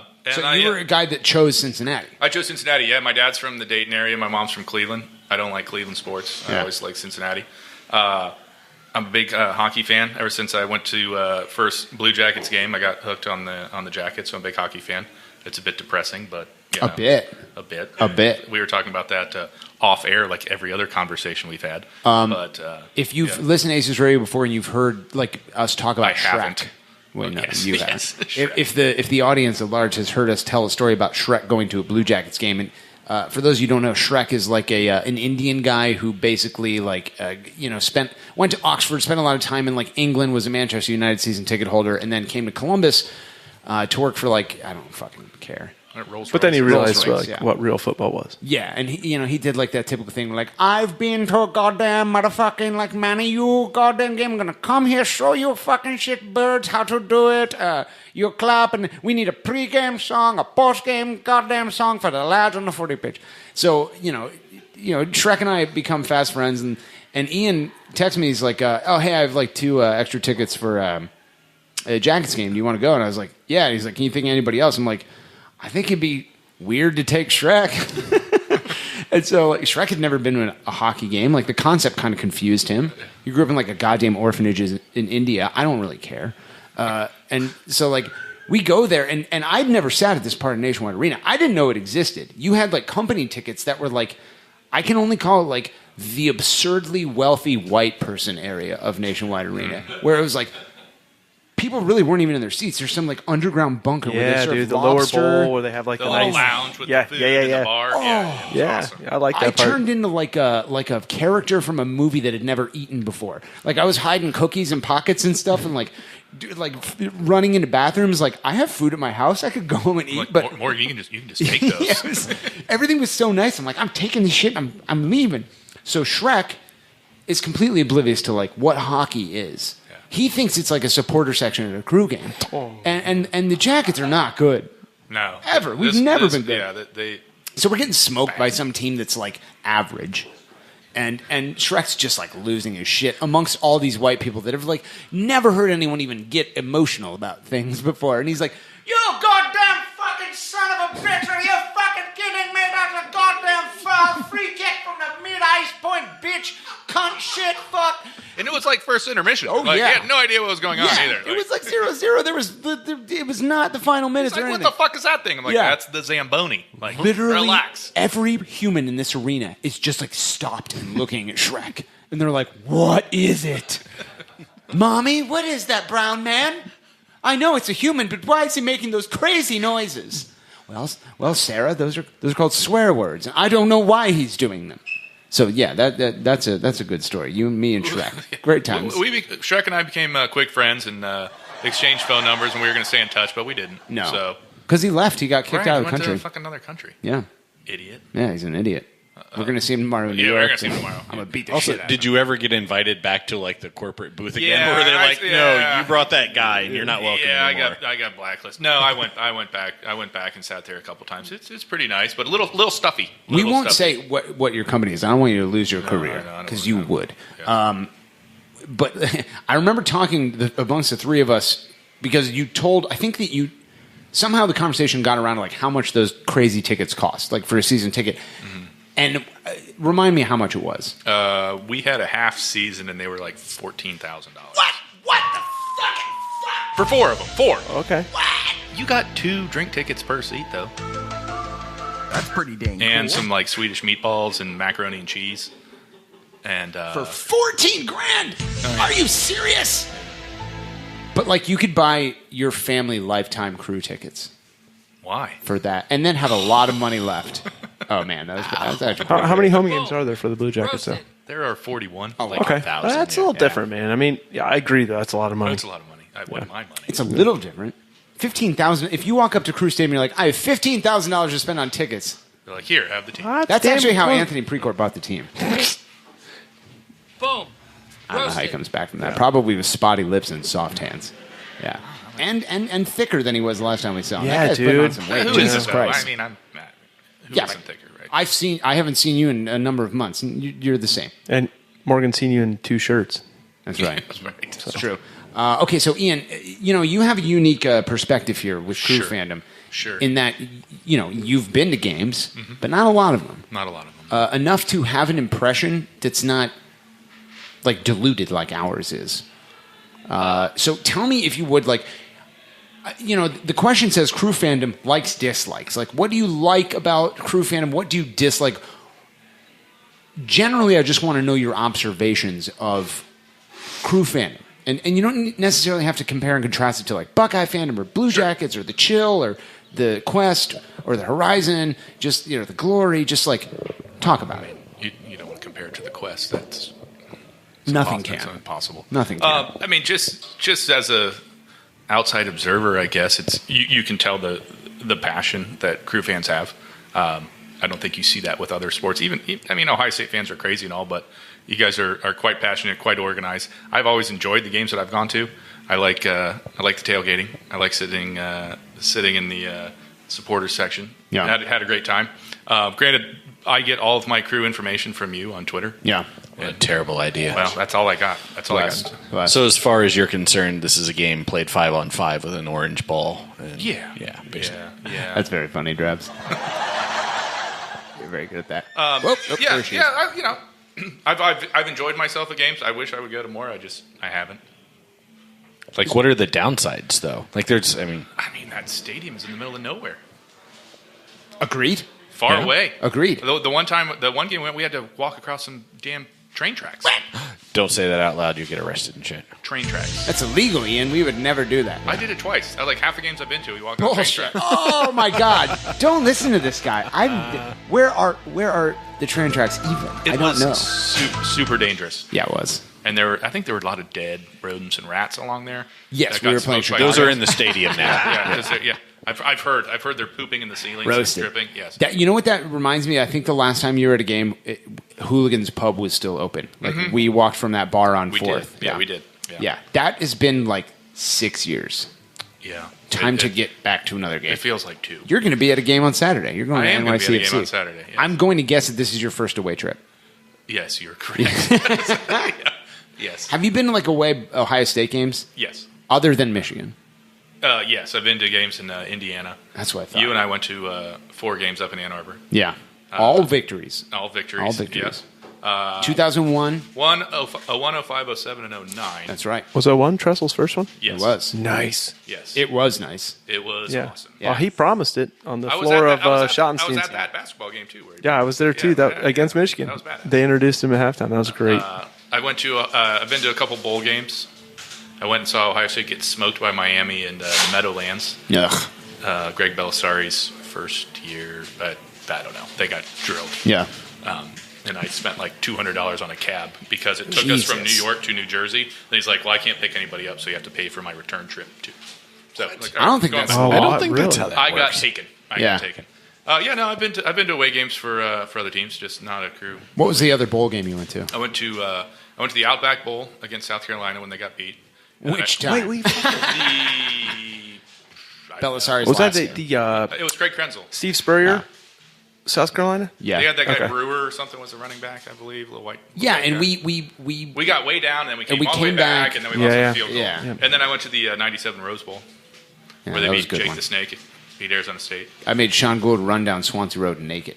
Oh, as you should. Yeah, I was like, if we come back and win this game, you have to run down the street naked. And he's like, I don't want to do that. That one was awesome because you're going to do it. Right in front of us was a whole group of Arizona State fans. Yeah. Jake Plummer scored with 119 left, minute 20 left, Yeah. and they're going nuts and taking videos on their big giant camcorders. Sure. Straight to VHS. Yeah, straight to VHS. Yes. And they had the little tapes that you popped in the big. Oh, sure. VHS. Yeah. And they. We'll get this over to Betamax later. Yeah, they were going nuts, and we went right down the field. A couple pass interference calls. David Boston. Dude, think about some of those bowl games like against the Arizona States of the world, where like Kansas State jumps to mind, like the 03 Fiesta Bowl, where like this is the first and the last time that these fuckers are ever going to be good at college football, and they run into like a buzzsaw, like a werewolf with the chainsaw for a penis called Ohio State. Yeah, Texas and to A&M. us, it's like, I don't really remember which time that we beat Kansas State in a thing. And they're like, "Are you fucking serious? It's the only time anything's ever mattered to us." So sorry, you're kind of like a werewolf with an acorn for penis. That's right. A very small, aggressive diamond-shaped acorn. He's like a 4-pound Yorkie with an acorn penis. I don't even want to talk about it. And a cone of shame. So you're going to. Here's the fucked up part. Like your first soccer away game is going to be at Yankee Stadium. I know. Is this not weird to you? No. I've always wanted to go to Yankee Stadium, but to watch baseball. It's boring. Yeah, because it's baseball. But it's still going to be a baseball field. Don't worry. No, it'll be cool. Right. Yeah, it's like an illegally small soccer field. It will be like. Do you remember watching when they? What was it? The Pinstripe Bowl when they had, or was it the one at Wrigley Field where they had Northwestern and Notre Dame or something like that, and they had to use half the field? Yeah, they kept switching fields when they were kicking. Yeah, because the wall, the brick wall was like 10 feet behind. I think they played Army Navy at Yankee Stadium one time too. Yeah, no, I'm excited for it. I'm gonna get drunk. Yeah, real drunk. Real drunk. Maybe we'll make some poor choices. Oh my God, I'm not planning on making anything even resembling a good choice. We haven't gone out and got real drunk in a while, so we're due. You know what's always good, Ian, when me and you decide that we're going to go out and we're going to tie one on for old time's sake. I never end up sleeping in a under a house on campus in my 20s. Under my old house next to a bum. Yeah, that has never happened in my life. Who had recently vomited. Who would do that? Who would wake up the next morning next to a person and go, "Oh Christ"? You. That would never happen. And I woke up. Where's my phone? I woke up Pam every morning. Oh snap! No, it's a true story. It's a true story. Morgan did sleep under my old house next to a bum. Ain't nobody got time who for that. vomited. And somehow I don't know how we got separated, but I woke up the next morning to like 6 phone calls going, "What the fuck did you do to Morgan?" I'm like, I have no idea what you're talking about. So once we got a hold of each other, found out he slept next to a bum. What are you talking about? On the concrete. Oh God, please! Underneath the house? Well, there's an exterior stairwell. Okay, you want to hear the goddamn story? Oh, okay, I got you. There's like a John Wayne Gacy crawl space. So I was at the time I was dating somebody that I just really didn't like. It's a lot like right now, and like I really didn't like this girl, and we're not going to say her name. She got hit by a car after they broke up, like within minutes. But he got hit within by minutes. Was it a Jeep Cherokee? Yeah, he got hit by a Did he Jeep. get run over? She stepped into the street and got plowed by a fucking Saturn. And he's like, "Not my problem anymore. We just broke up." Whoa. That is not how I did it. I called her friend and had her friend come over, and then I left. Oh, he called the friend and said, "It's not my problem. Come get back your and I was out of the relationship. He came back in the bar. He's like, "I did that in the nick of time because she just got Because she drilled got by a smoked Jeep." by a drunk driver. No, dude, she was fine. I definitely made sure she was fine and then left. There's no good way to tell that story. There's no good way to tell that story. Hey, you okay? All right. Looks like you can move your fingers. All right, I'm out. She was like storming away, like super pissed. Listen, I've been meaning to talk to you. I don't think this relationship's going to work out. So when you get up off the concrete, just like, no, can I you had get my already broken CDs up. back? I'd already broken up with her. It was He fine. left a note and pinned it to her. Yeah, I called her friend. She's like, "Hey, what's up?" I'm like, "Hey, can you come She's to like?" unconscious. It's the perfect time to break up with her by letter. When you wake up, don't call me. Make sure she brings my Alanis Morissette CDs back. Ninth and Neil. Just get on over here. All right, that's I did. Anyway. You're So I was dating this girl, and Ian and I were like, it was after like an Ohio State Northwestern game. We just smoked someone. It was like a noon game, so we were like, we got all day to just get real, and like making good decisions drunk. You know, we were like, this will be fine. This will be fine. We'll just so like, God bless your wife, Allison, who I've known longer than you, in my kindergarten class, and she was sacrificed. She was collateral damage. Yeah. Yes, we're And like, we were sorry, like, we're gonna go drink. Hey, we're doing boy stuff. Like, and never in my life have I ever made this excuse. I'm like, only men can go drink now. It's just, you know. Nice. But I'll let you get the fuck out of here. I really didn't like this girl, and I didn't want her around, and I was too much of a coward at the time to break up with her when I figured out I didn't like her. You were waiting for the car. Yeah. Well, I didn't know. Anyway, so I was like, oh yeah, sorry, we man stuff, and so we go and we just like meet up with the rest of our friends who are like 65% girls, and we just get ass wasted. We're at like we're drinking like what are those things that like Char Bar, the fucking Long Island Ice Tea. Long Island's at Char Bar. Like, you can't have two of those if you start with nothing in your stomach. If you've been drinking at a football game all day, this is a terrible idea. Terrible idea. We're in the basement at like that bar on King, whatever it's called, in between High and Neil. Huh? Harrison's, yeah. Like, I didn't even know there was a basement. We're down there. There's dogs everywhere. I'm like, is Michael Vick going to come out from behind a curtain at some point? What's happening? So, like, my Ian lived, and with a lot of my other friends, lived on this apartment at 10th, and it was like our legendary party house, and we were like, let's walk to 10th. We're 10 years older. It's fine. And we go over there, and there's this basement stairway to nothing, to nowhere. And Ian had stopped at this house like a half a block down. I don't know. We'd called your wife, and she was coming to pick you up. And you're like, I'll meet you at this, and whatever. And I keep going. So I go to this place, and just like, for some reason, I just like lay down and just go to sleep. And I slept there all night. I've been there before, man. Next to another person. Nice. Well, the next morning, Allison's like, I heard Morgan on the phone when you were calling me. Like, he was yelling in the background about something. And she's like, what happened to him? I'm like, I have no fucking idea where he went, but let's go. Have you ever woken up on the ground on campus when you're like 28? We may have been 30. I don't know. I wasn't 30 yet. I know I have that. not. I've woke up. But you weren't far from. I was not far from it. You were closer to 30 than you were to 26. Oh, for sure. Yeah. No, I've woken up on what started as an air mattress and then deflated. And I woke up in the middle at your own house? In the backyard. Not my own house, no. In the backyard somewhere. That was a terrible night. I don't even remember why we're talking about this, but we shouldn't. I'm going to edit this Move out. on. Yeah, move on. You know, sometimes you break up with people and they get hit by cars. Smash. Moving the fuck on. We talked about crew fandom likes and dislikes. How could whatever you don't like about it, and this isn't like I hate this about crew fandom, like this is like you said, the stadium's in the middle of fucking nowhere. Right. There's a big boy and it's closed. How can things be improved? Open the Other big boy. than opening the big boy. Maybe another Church's Chicken nearby would be good. I mean, is it just like I don't know. I mean, it's soccer in general. Like, get rid of offsides. Yeah, that's cool. a good hot take. Keep going. Get rid of offsides. Make it a little more exciting. All right. Why does that upset you, offsides? Because I don't know. I just find soccer a little dull. Follow-up question: what is offsides in hockey? Offsides in hockey, it's the same as it is in soccer. Well, offsides in hockey, you can't cross the blue line before the puck. See, there you go. There are lines involved. In soccer, it's Soccer's the fucking very arbitrary. unilateral. No, it's not. It's the same goddamn rule anywhere on the field. You can't be offside, bitch, unless Hold on. it's a throw-in. I have one question. The judgment is. I have one question. During the World Cup, I always see these weird rules. Yeah. And I think I covered one of them last week, like where if all of Spain's players left the field of play, or it was all of Portugal's players left and joined the dog pile, Spain could kick off. Right. I think I heard something where if all of the players are not beyond the half line, there is no offside. Is that true? Okay, say that again. Yeah. If the goal, and by half line, I'm do you doing a mean really half poor job court of or explaining half this. midfield? Midfield. Okay. If let's say Stefan kicks the ball, boots it out of the goal, and a crew players is on his side of midfield, he's not offsides because all of the players are on that half of the field. I might be mistaken, but I thought I heard them talking about We that. go now live to Ralph Shudell, the Ralph Shudell Show. Ralph, your thoughts? Oh, here he comes. Here we go. Nice. Here, hang on. Ladies and gentlemen, Mr. Shit-ass himself, as we've been talking about Ohio State athletics, Ralph Trudell in a Wisconsin athletic shirt. So gross. Ralph. Wisconsin soccer. Trudell.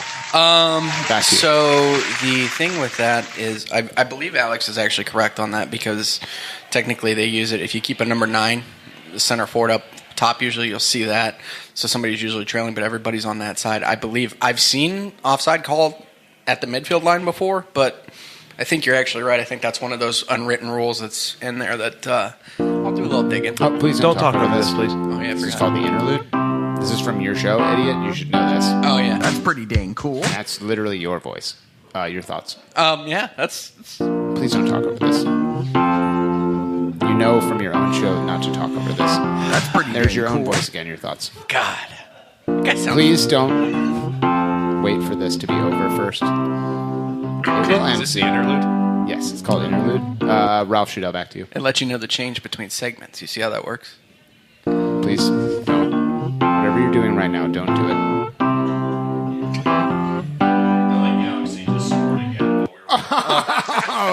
Oh my God! Thank you, Ralph Trudell, for stopping by and going like, I think that's probably a rule. I think it is. I've seen it called both ways. Like, you're the only actual soccer knowledgeable person in this room right now, so we are relying. Me too. I am. Yeah. Thanks for stopping by, Ian. That's good. Yeah. How do you fix soccer other than not changing offsides? Oh, Jesus. I believe it's just called offside if you're a true lad. Offside, Sorry. Yeah. My bad. Better uniforms. Yeah, it's a on good the thing field, that Slack not ass kits. John Zadar's not here today. Yeah, so here's a good point. Sorry, Drabs. When you and I are texting one-on-one, we talk a lot of shit about the way soccer fans call things. We do. Like, you know, like the whole, like, lad thing and, like, boots and kits and pitches. Matches. Match. I have to be real careful because I'm about to go on a vacation with a bunch of soccer fans. But they're you know what? fans They're a and bunch no of, one they're cares. a bunch of pussies. And they're pussies. Yeah. What am I worried about? Darby Schnarfus. Yeah, I mean, if you look at them, they'll probably fall over. Look at my physique. Yeah. I mean, it's. I'm one of the top I know stonest lads in the game. This is this is a body for radio.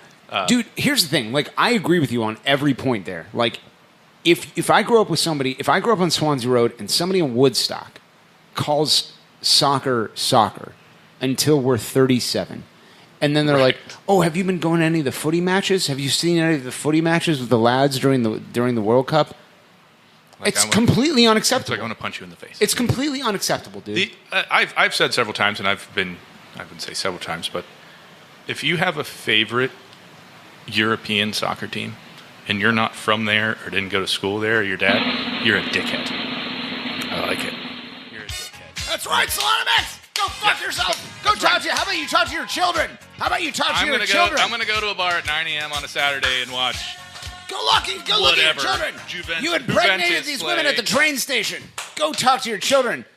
A lot of them. And actually, I did text you a couple times where I threw in as much soccer slang as I could. Yeah. And you're like, I'm impressed that you know that. I spent a lot of time on Google looking for that, using the internet. Yeah, I don't know what any of that means. I was like, I'm assuming you're talking about soccer. Anyway, okay. Yeah. True story. Ralph Trudell came through with the information. Again, that is in fact true. For everybody I'm hanging out with this weekend. Yeah. Not you guys. No one cares. No, there are probably gonna be some rough lads in NYCFC. They like to hit each other with sandwich boards and throw garbage and shit. So that's my kind of shit. Yeah. Yeah. Who was your buddy in London when we met up? Mike. Oh yeah. Mike's literally staying in our place tomorrow. God damn it. Yeah. The least aggressive crew fan in the world. I was bitching something because we went to the Arsenal game against Leicester City. Yeah, and I was bitching about something as a stupid American non-soccer fan, and that it was boring and dumb.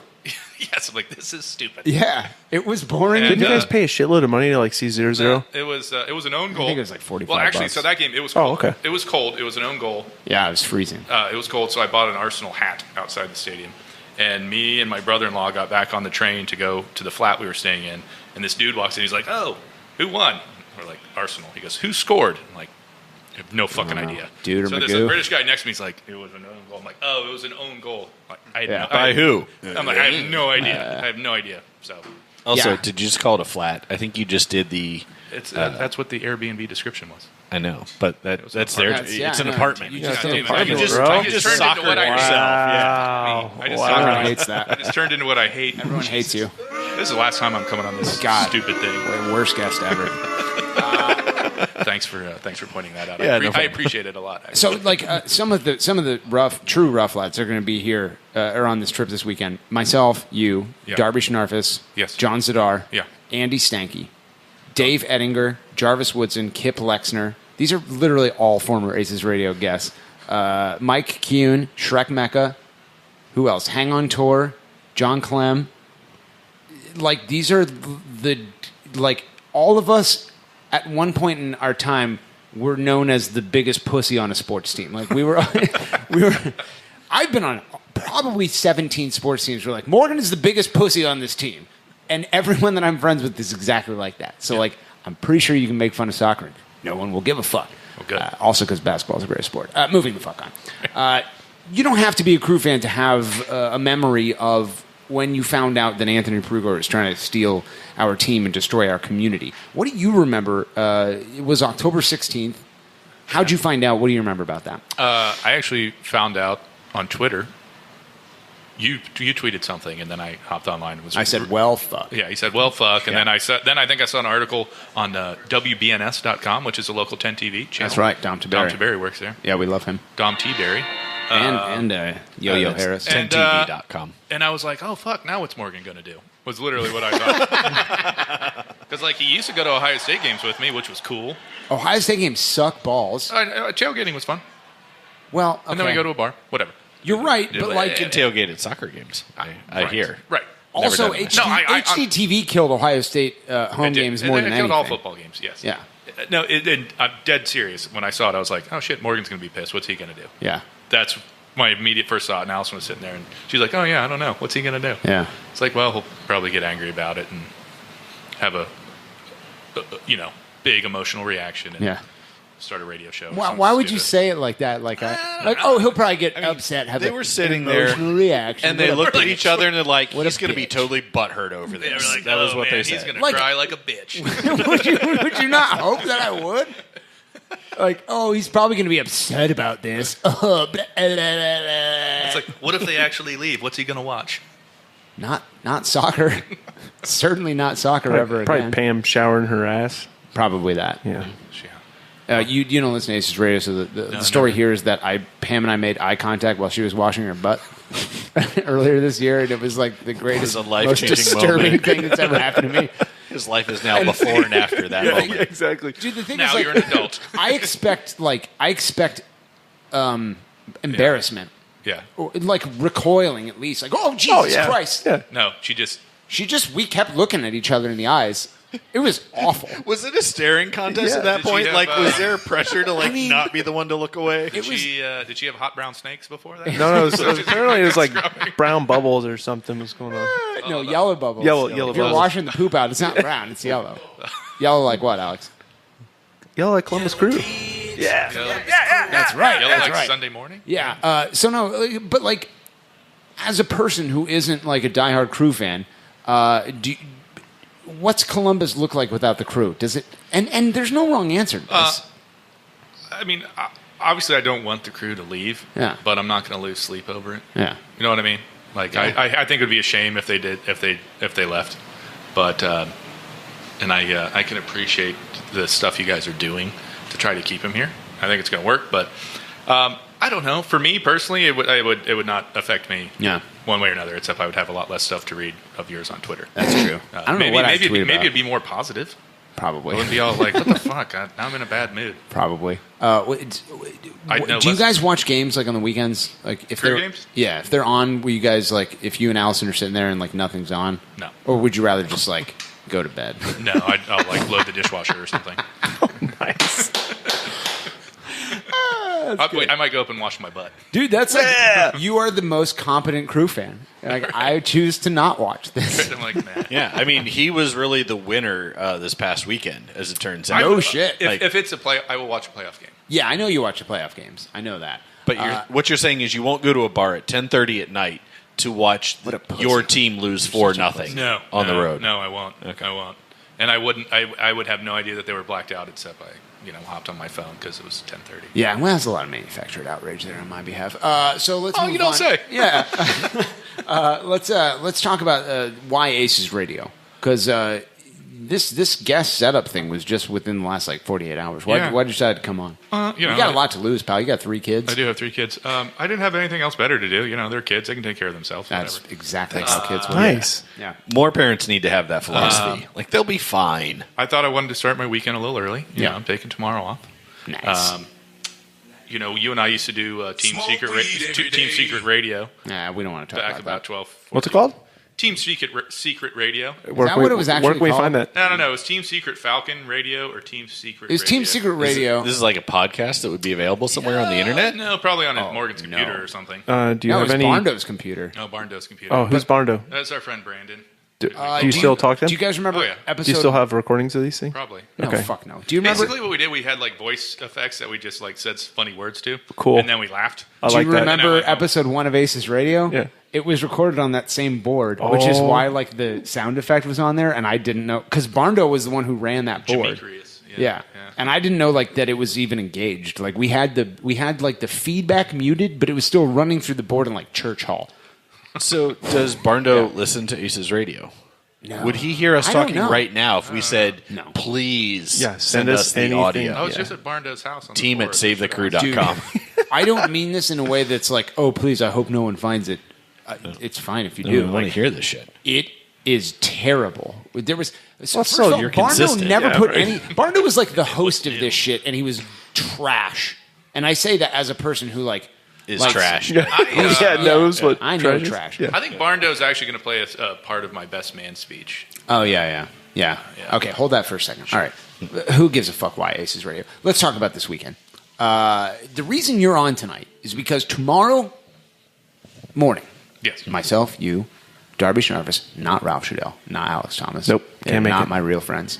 And all the best friends road trip people. That's right. Yeah. We are leaving at a certain time that I got to figure out. 11:10. 11:10, and we're Is that when going. the flight leaves? We're going to New York Don't show up at 11 o'clock, Morgan. for HangOnTour, otherwise known as my bachelor party. He totally would miss his own flight. Where's Morgan? I thought it was at 1:30. No, it's 11:10. 11:10? We get in at That's way 1:30. different. Yeah. Awesome. So we get in before I thought a flight left. Yeah. Yeah, okay, sweet.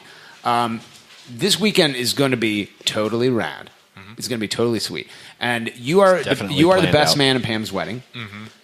And I want you mentioned the best man speech, and I want you to talk about I was the best man at your wedding. Yeah, that's correct. And I gave a best man Wow. speech that a lot of people on the streets are saying. And remember that I keep my ear very close to the streets. Yeah. That's a pretty accurate description, Morgan. Best. It's like first your of all, ex-girlfriends. I want to thank you. I want to tell you though, best man. That's pretty good though. That's hyper accurate. It was very progressive Well- of you to pick a woman as your best man. In soccer, we call it top lad. This is Right, my yeah, top lad. yeah. Ian. Like best man. Yeah. Yeah. Thank you for stopping by, Alex. You know what? We had some You pretty, remind me of myself. pretty sweet groomsmen kits. How long was my speech at your wedding? And I want you to tell me how long yours is going to be at Pam's. Well, so I've been married for 9 years, and it just ended.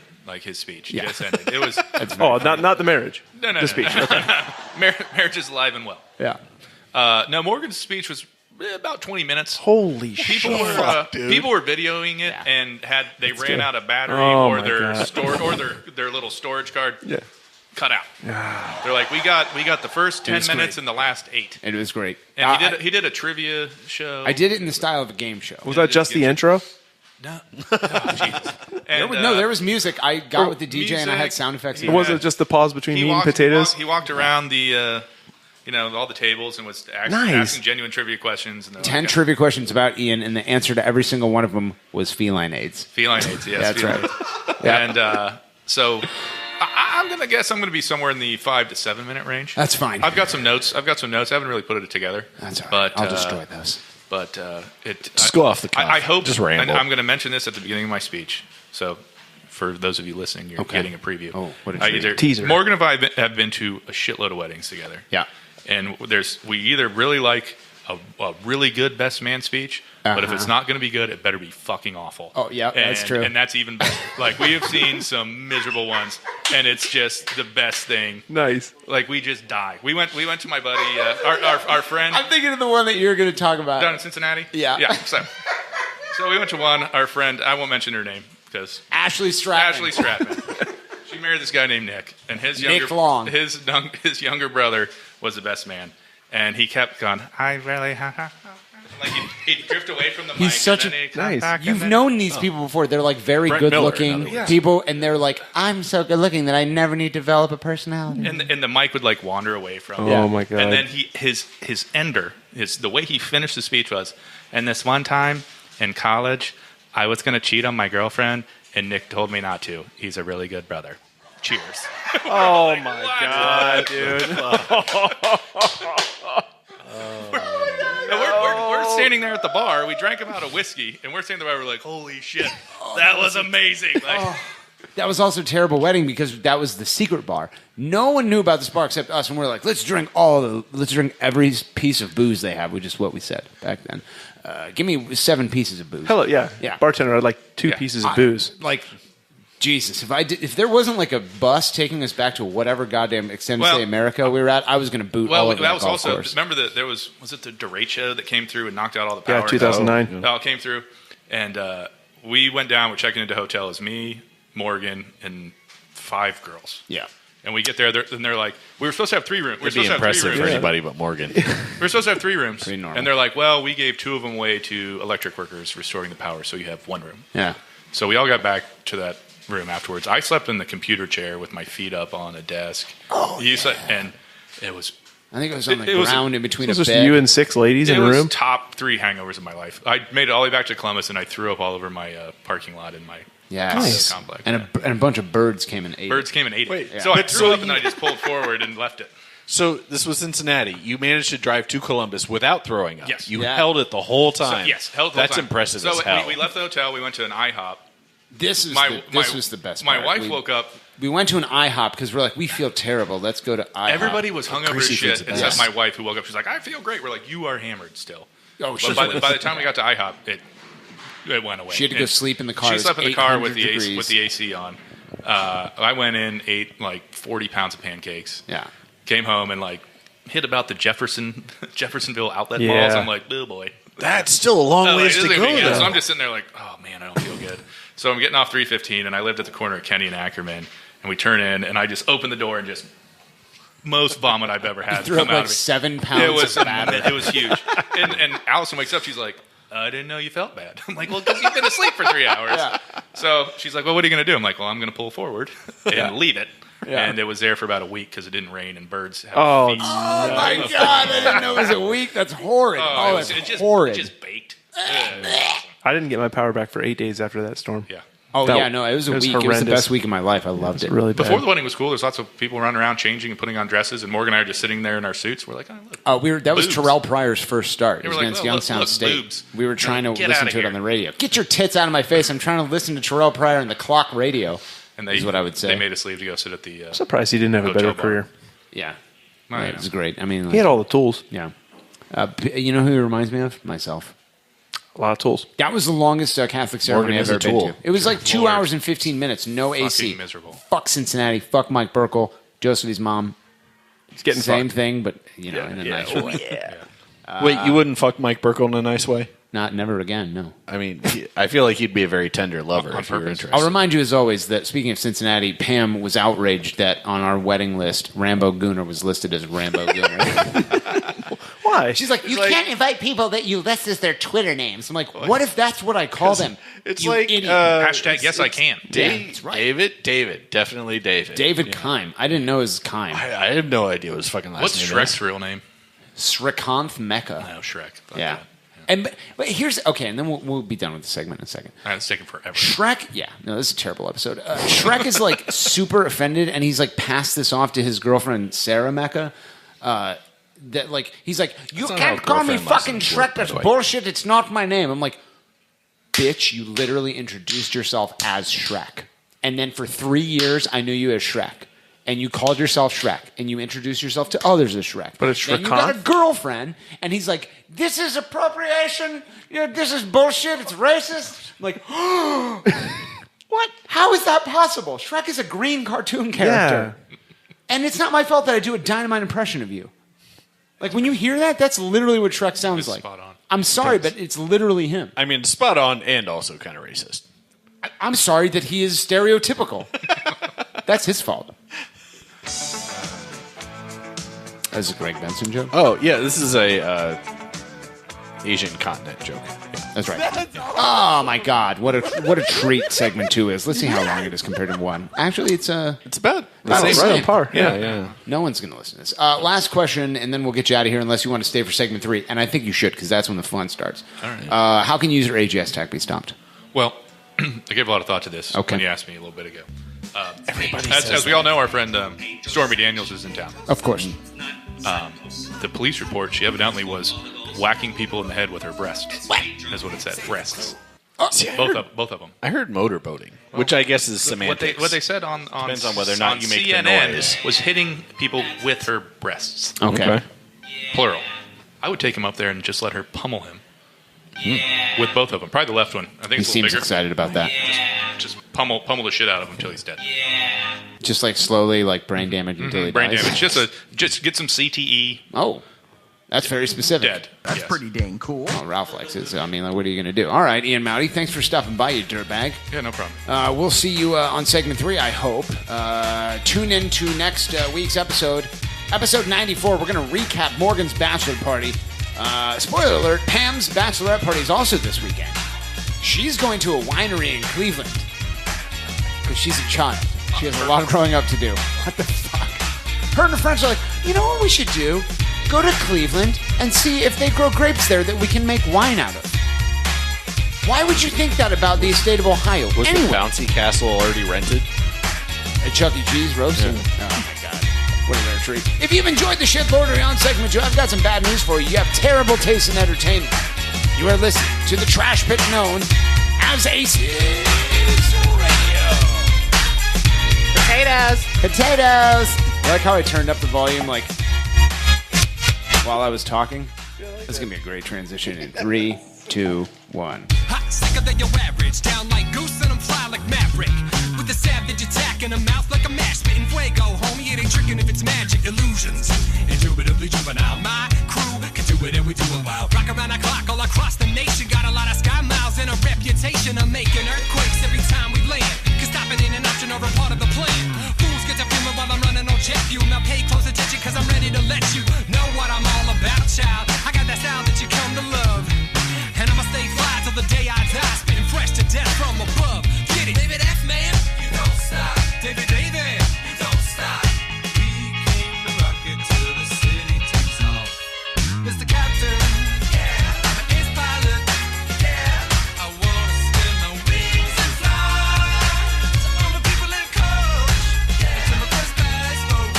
Yeah. We'll show you how to scrape the sky. Yeah, baby! Ignorant slut shitlords and all you fools expecting there to be a Periscope tonight. Oops. Sorry. I forgot. You forgot the phone? Yeah. I mean, I guess always in the box of shit that you bring every week. It's right here. My phone is right here. I just forgot. Sorry, John Clem.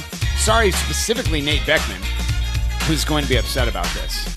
Nate's going to text me and He's be probably texting right now. Yeah. Periscope, hello? Oh, you can't hear shit on it anyway. Like, I don't know why people listen to it. Stanklords. It's Welcome better back. that way. That's right. Ian Maute, welcome back to segment 3. What a goddamn treat it's been. Alex Thomas, you're still here. Yeah, man. You're a thing. Thanks for having me, Morgan. It's so good to be here. Do you know what I always say about you, Alex? What's is that? You remind me of myself, like You a know? less talented. Yeah, maybe like you have a year or less- two you have older. great intentions. Yeah. Mostly because you're from Dublin, and that's where all of like the shitlords are from. God, I fucking hate them, Ian. I'll tell you what. Yeah. Shitlord. I paid a man to record that professionally. Is a bad choice. How much did that cost? $96. That cost $96. I would have done it for like $92. Yeah, but you suck. Fuck He also recorded Stanklord. at the same time. Oh, they were both $96 for both. And also I got Greg Benson has been deported. Oh my God. and also John Zadar has coughed into the microphone. and also Alert. Alex Thomas That's has the best entered one. the game. and also You got your money's worth. Darby Schnarfus has entered the game. Wait, those were all $96? and also Morgan Hughes has pressed an incorrect button. love that guy. Love that guy. I got to tell you though, Morgan, the best money spent so far, Yeah. the Ralph Shudell intro. Can you hold on 1 second, Alex? Because this is actually called the interlude. Oh, and sorry. Please don't talk over that. This is no. I want you to shut your mouth. Hold on. Don't say talk hold over on. it. Don't say Can don't talk Mr. over Announcer it. Man speak over it? No. Darby, whatever you're doing, I don't want it. Don't look at me in the face. I've asked you 100 times. Eye contact, Morgan. Here, wait. Don't. Wait, Kyle. Don't put that fucking thing. First of all, this is called the interlude. For those of you who don't know, Guys, please stop talking. You don't talk over this. This is from the Ralph Shudell Show. They call him the Mouth of the South. No, what do they call him? The Mouth? Oh, just the Mouth. The mouth that gets I'm thinking things of Jimmy done. Hart. I think when Salon MX's Chinese children get baby dipped for the baptism, they play that. That's true. That is what happened. You know Baby my favorite dipped? Ralph Yeah. Shudell. Baby dipping Chinese in people Chocolate get baby dip. Chinese baby dipping. It's like the baptism for Chinese children. I loved when It's like a fondue thing, basically. Oh. Yeah, When, you Ralph dip 'em Shudell in was like, cheese. "No one's gonna beat the Macho Man at WrestleMania 7." You know what? Yeah, the Actually, mullet. it was Jimmy Hart again. It was actually Jimmy Hart again. Jimmy Hart. But Damn he it. wouldn't have The been honky- talking he about was the Macho honky Man tonk. because Macho Man had Elizabeth. No one's gonna touch Virgil. The There you honky go. tonk At man. one point, Virgil was a servant to Or the Million Dollar Man. Ted I know. DiBiase. Yeah. He was a servant. Wait. All right. That's outrageous. Favorite wrestler of all time. Go. Oh shit. Ultimate Warrior. Yeah, Ultimate Warrior, obviously. Fuck that junkyard dog. Oh, get out of here. Yeah, No, everyone dude. hates you. You're all- Everyone all thinks you're wrong. stupid. What's the right answer? What? Also- Can I also get the Warrior is gangster good. music? Can I Coco get the Beware. fucking... Also, What? Hacksaw Coco Beware. Jim Duggan was pretty fantastic. Yeah, dude. It was going to be my... Fuck, Yeah. no. Coco Beware with the parrot. Yeah, dude. Coco Beware off the third turnbuckle. Yeah. Ultimate Warrior is good. It's just good. because you That's make bird acceptable. noises doesn't mean you don't Oh, you I'm remember sorry. things correctly. Is the Columbus and Eagle you here? should be. I'm the Columbus Eagle. Oh, well. Alex. First of all, I'm an Eagle. You're great. Everyone knows that. Columbus Who was Eagle. your favorite wrestler, Columbus Eagle? First Eagle? of all, Alex, you ask the old man to not talk to me. It's really creepy. I'm an eagle. Do you want to keep make making eye noises. contact, Columbus Eagle? No, I don't Eagle? want this. This is bad. You know, I'm more of a Kelly De Niro man or girl. I'm an eagle. I'm a girl. Oh, You're right. I gotta Yeah, you leave. are a Good girl. night. Columbus Eagle, everyone. Jesus Christ. Columbus Eagle. That Eagle. thing is a fucking treat. Let me tell you what. Yeah. Alex, what if I told you there's a cure for the scourge? Oh. It is everything about you and how terrible it is. What is that, Morgan? That's right, Alex. They say the only cure for the scourge. That is... Everything that's about me. What is it? It's fucking optics. Nothing is impossible. Make your dreams come true. And now, an ACES radio exclusive. The battle for the grand prize. Hot takes from the massive. And you're not going to stop there. We got the grand prize. Hot takes from Twitter. He's heating up. Hot takes He's on fire. from you. Yes, you can. No, you can't, Walter. You're dead and you're a puppet. We got the grand prize. And not in the way that John Clem is both of those things.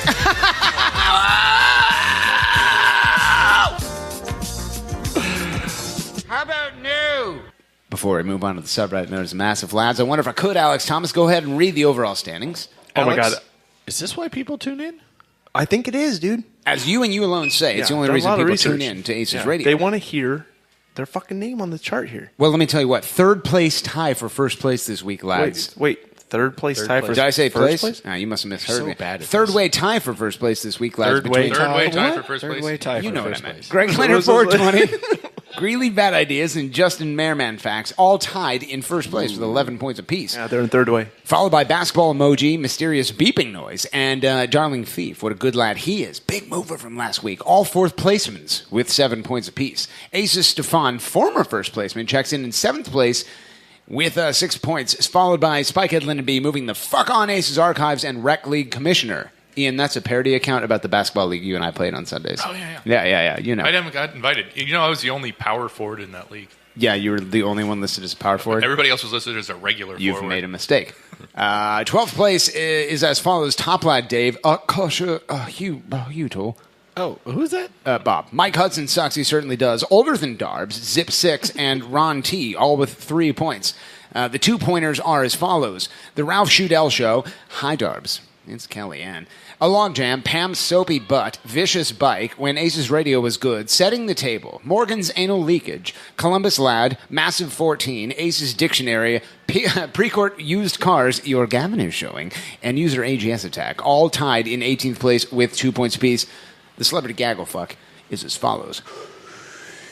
Pippa picked Pickled Peppers, Aces Radio, Tiger Beat 96, Spikehead, Ladybird, Eric Bobbitt, In Love and Varziha, Skeets, McTaz, Darby's Fan Club, Dan Cordemonch, DH Goat, Segment 3 Bot, Conspiracy, MLS to ATXers, Darbs, Fun Stall for Your Horse, GC, Bag Tyler, Fifth on the Stand, ATX, Stadium Parking, Crew Schmack, none other than Greg's Ass, Drolby, Scrimface, Yoshi Bro, Todrick 33, Frankie Haydock, ATX, City Council, Patrick Jones. All tied in 32nd place with a point apiece, bringing up the rear this week, Greg, and getting the bulk, none other than Bob O'Shaughnessy. Bob, I still have your water bottle. O'Shaughnessy, waterless Bob, with negative 2 points. 1 point closer to 0, thanks to P. Jones. We move now to the subreddit known as the Massive, where I remind you, lads, these hot takes are organized automatically by their level of fiery fucking hotness. The top upvoted comment comes to us this week from none other than Sosa's Untapped account. Awesome. You knew this was coming this week. With 15 points. Jesus. Quote, I just earned the Morgan's Sister DM badge, level 96 on Untapped. Hashtag Morgan's Sister definitely isn't untapped. End quote. Yeah. Oh, yes. Get us laid! Darby Schneider's your thoughts. Oh, that's so good. It puts together two of the things you've loved most recently about this podcast. So good. Moving the fuck on, and that's the last joke like that for the whole evening. From user Rec League Commissioner, welcome back, with 8 points. Quote, hey Morgan, the guys and I down at your YMCA Intramural Division 9D League have a wedding betting pool going on. If your listeners want in, have them email team@savethecrew.com. To enter the betting pool, odds are as follows. 1-1, Pam oversleeps and misses the whole damn thing. 1-1, Pam leaves a trail of clothes as she walks down the aisle. Pam is a bitch. 2-1, Morgan throws the garter belt short and no one catches it. 2-1, Todd interrupts the preacher by yelling, potatoes! And then finishes the ceremony. 4-1, Darby expires before the end of the service. Oh my That's a sucker bet. You should take those odds. Roasted. Jesus. Marion. Joseph. How does he come back from it? 6-1. Morgan asks the preacher's permission to read the blood point standings before proceeding to the vows segment, which will be broadcast via Periscope. Not tonight. Not tonight. 7-1. Shrek drags his keys along the altar as the ceremony starts. 8-1. The Chaz dance fights with Pam's dad during the reception. One fucking time I dance fought one girl in Houston once. That was the last time. 10-1, Darby actually brings a horse as his +1. Oh, there it is, Mrs. Scrinface. 100-1, John Zadar shows up on time. And finally, 1,000-1, John keeps his genitals in his pants during the electric slide. End quote. He approaches the baby Alex gangster. Thomas, your thoughts. Dude, take the 1,000-1 bet. John cannot resist. That's true. Now, here's the only problem. Okay, you will here not we be go. having the electric slide because I saw your, music request list. Wait. Shit. That was aggressive as fuck. Before Great list. Yeah, thank you. But it was aggressive. It's combative. Yeah, well, no. There's people fighting over it. So there's a place to, say what you like, and then there's a place that, what do you hate more than anything? Way more. Yeah, the thing is, that's the most important part. Did you make that list before the news stories came out that the electric slide is about vibrators? I didn't mention the electric slide. Yeah, no, that's a thing. I heard that Breaking through my news. headphones. No, yes, that is actually a thing. That song, the writer confirmed it was about his girlfriend referred to using the vibrator as the electric slide. Oh. So if you go back and listen to the lyrics, it will change everything for you. Interesting. Yeah. Can you play that at your wedding? Moving. And also, if someone gives you 1,000-1 on anything, fucking Take take it. it. Yeah, put a buck on it. Shit. Yeah. Moving on from user Justin Merriman Facts with 4 points. Quote, Justin Merrim invented the 2019, 2020, and 2021 season ticket pledge. He also trademarked it. Morgan owes him $16 for every use of the phrase. Justin Merrim doesn't have Twitter conversations with himself, praising himself, 2 accounts that he runs. That was a great conversation. I can't believe you think that was both me. Here, Which is how people say it. I'm writing something down on my Darby, board here. Don't pay attention to me. Justin Merrim's sister is an upstanding young lady. Out of courtesy, guys asked Justin before cordially approaching her. End quote. God damn it. Ian Maute, your thoughts. I don't know what to say. I don't like this. I don't like this conversation about your sister, though. I feel a little uncomfortable. Because you remember her as a 5-year-old? The last time I saw Gwen, she was 11. So this is disgusting This is for you? disgusting to me, yeah. How does this make you feel? A little better. Oh, that's good. Marvin Gaye's great. Yeah, Marvin triumphant game makes everything better. What about this one? No. This better? Yeah.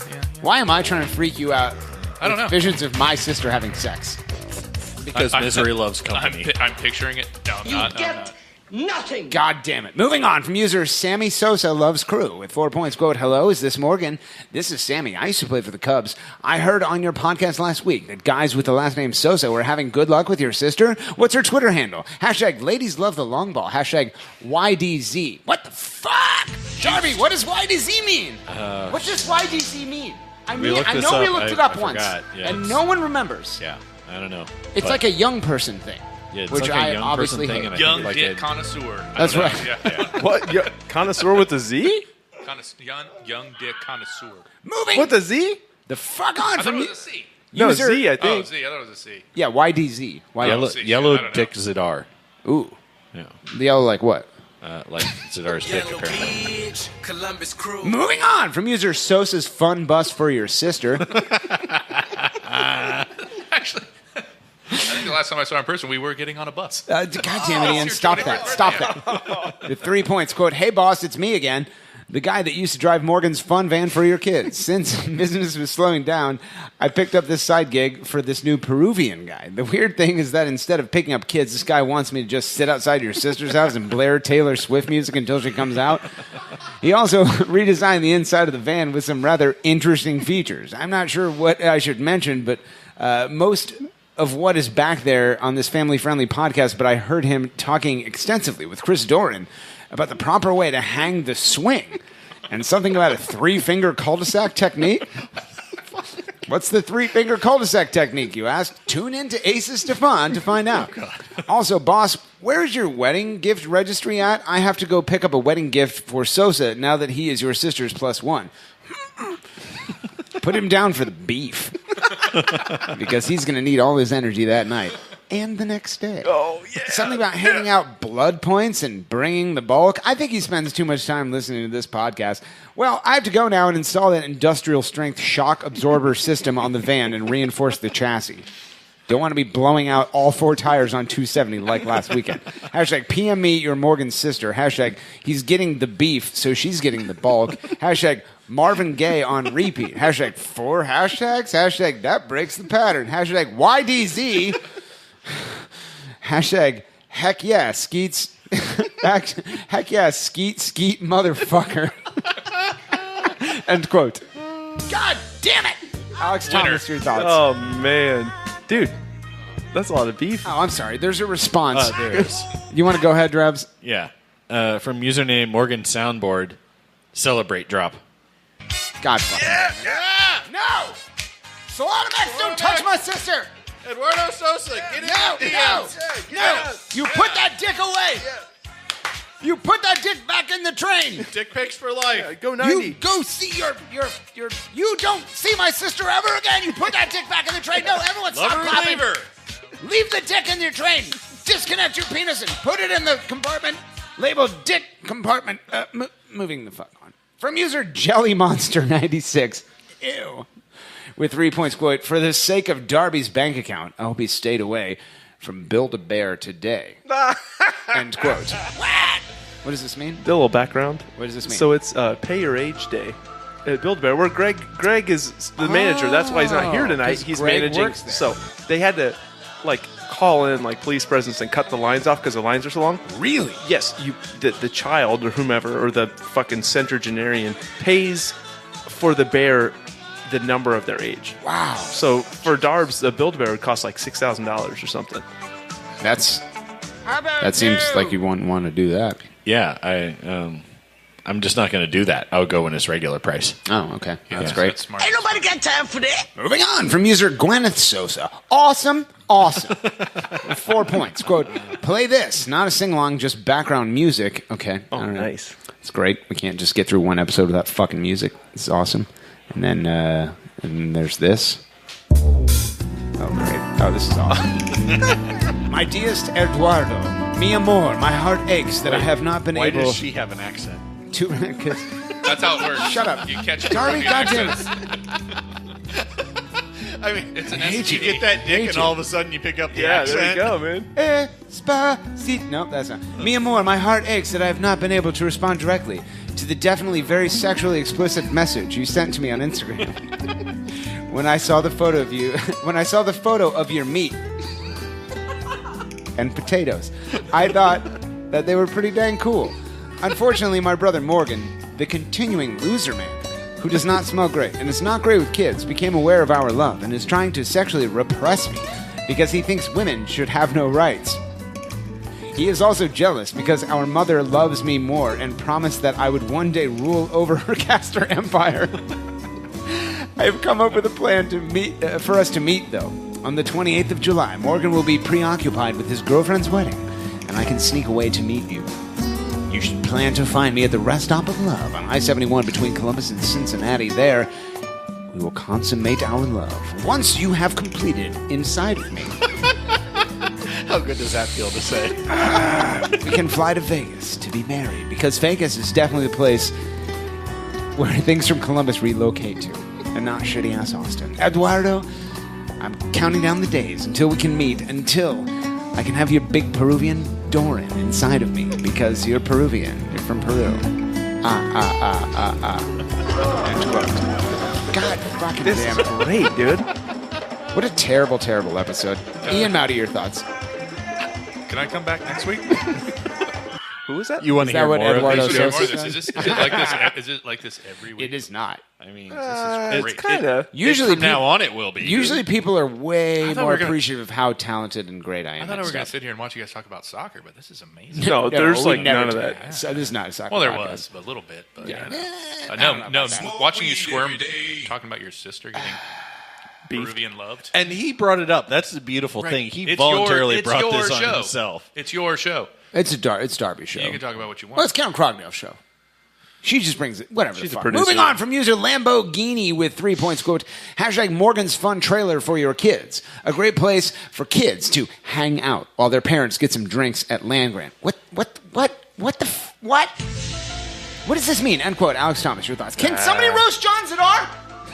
One person. Just say one goddamn thing about the Ralph Shudell show. Yeah, fuck that guy.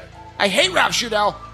He's a garbage human. That's pretty dang cool. Jarvis Thomas, your thoughts. So we're going with the Land Grant trailer is now your fun trailer. It's 53-footer. You can cram a lot of kids in there and still have room for the bodies once you're done with them. Can confirm. Yeah. If I did that, I would be able to confirm is what I meant. Moving on. From user Tom Taberry with 5 points, quote, Can someone help me figure out how to slide into someone's DMs? I have been trying to find a way to give Morgan's sister my meatballs, and it sounds like I can do that. Hashtag ultimate inside her. End quote. That's the word on the street. Jarvis Jarvis, your thoughts? So you thought Eduardo Sosa getting on your sister was disturbing. What about Dom Taberry? I mean, like, we should all be that lucky. What a fucking treat. Dom Taberry's a legend. Everyone knows that.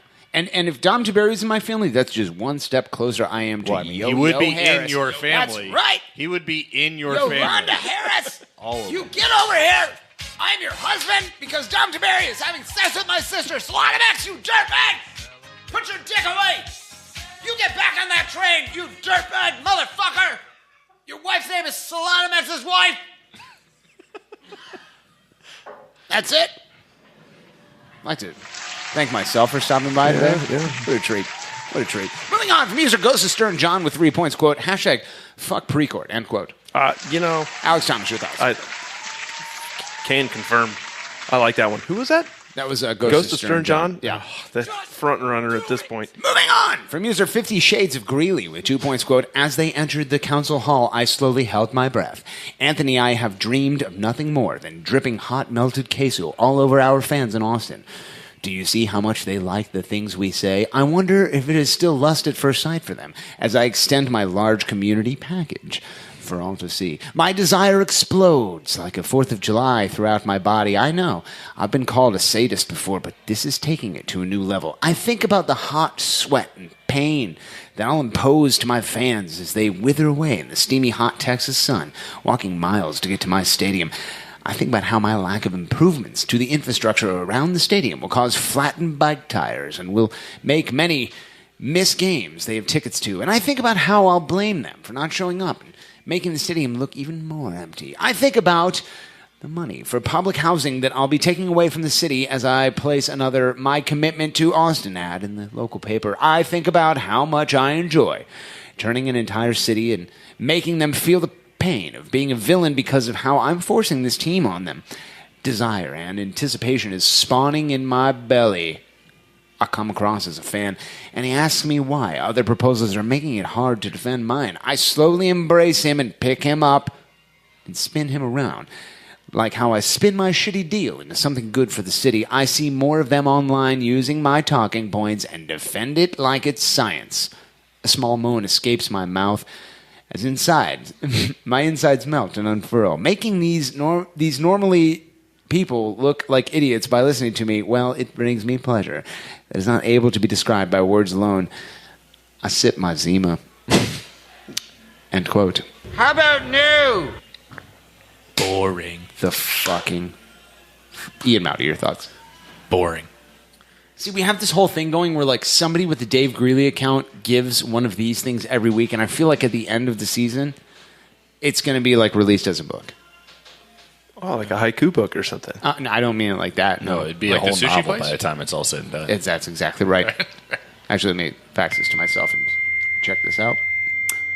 Yep, haiku is it's a sushi place. Yeah, that's right. I mean, it was. It was, hasn't been around for months now. No, it's probably still open. No, it's definitely not. Why don't you check it out on the fax machine, Darby? Get back to us. I've walked past it. I don't have to fax myself over there. Oh, you're right. It's Oh, yeah, here. it's a taco place now. Moving on from user Abu Every Bakar's place hair. is a taco place now. They all are. From user Abu Bakar's hair with 2 points, quote, the Zlatan shoved me down because he couldn't take the fact that I'm sexier than his unwashed man bun, end quote. You got knocked the fuck out, man! Alex Thomas, you used to have an unwashed man fucking bun. for real. I fucking down to your endorse butthole. that heavily.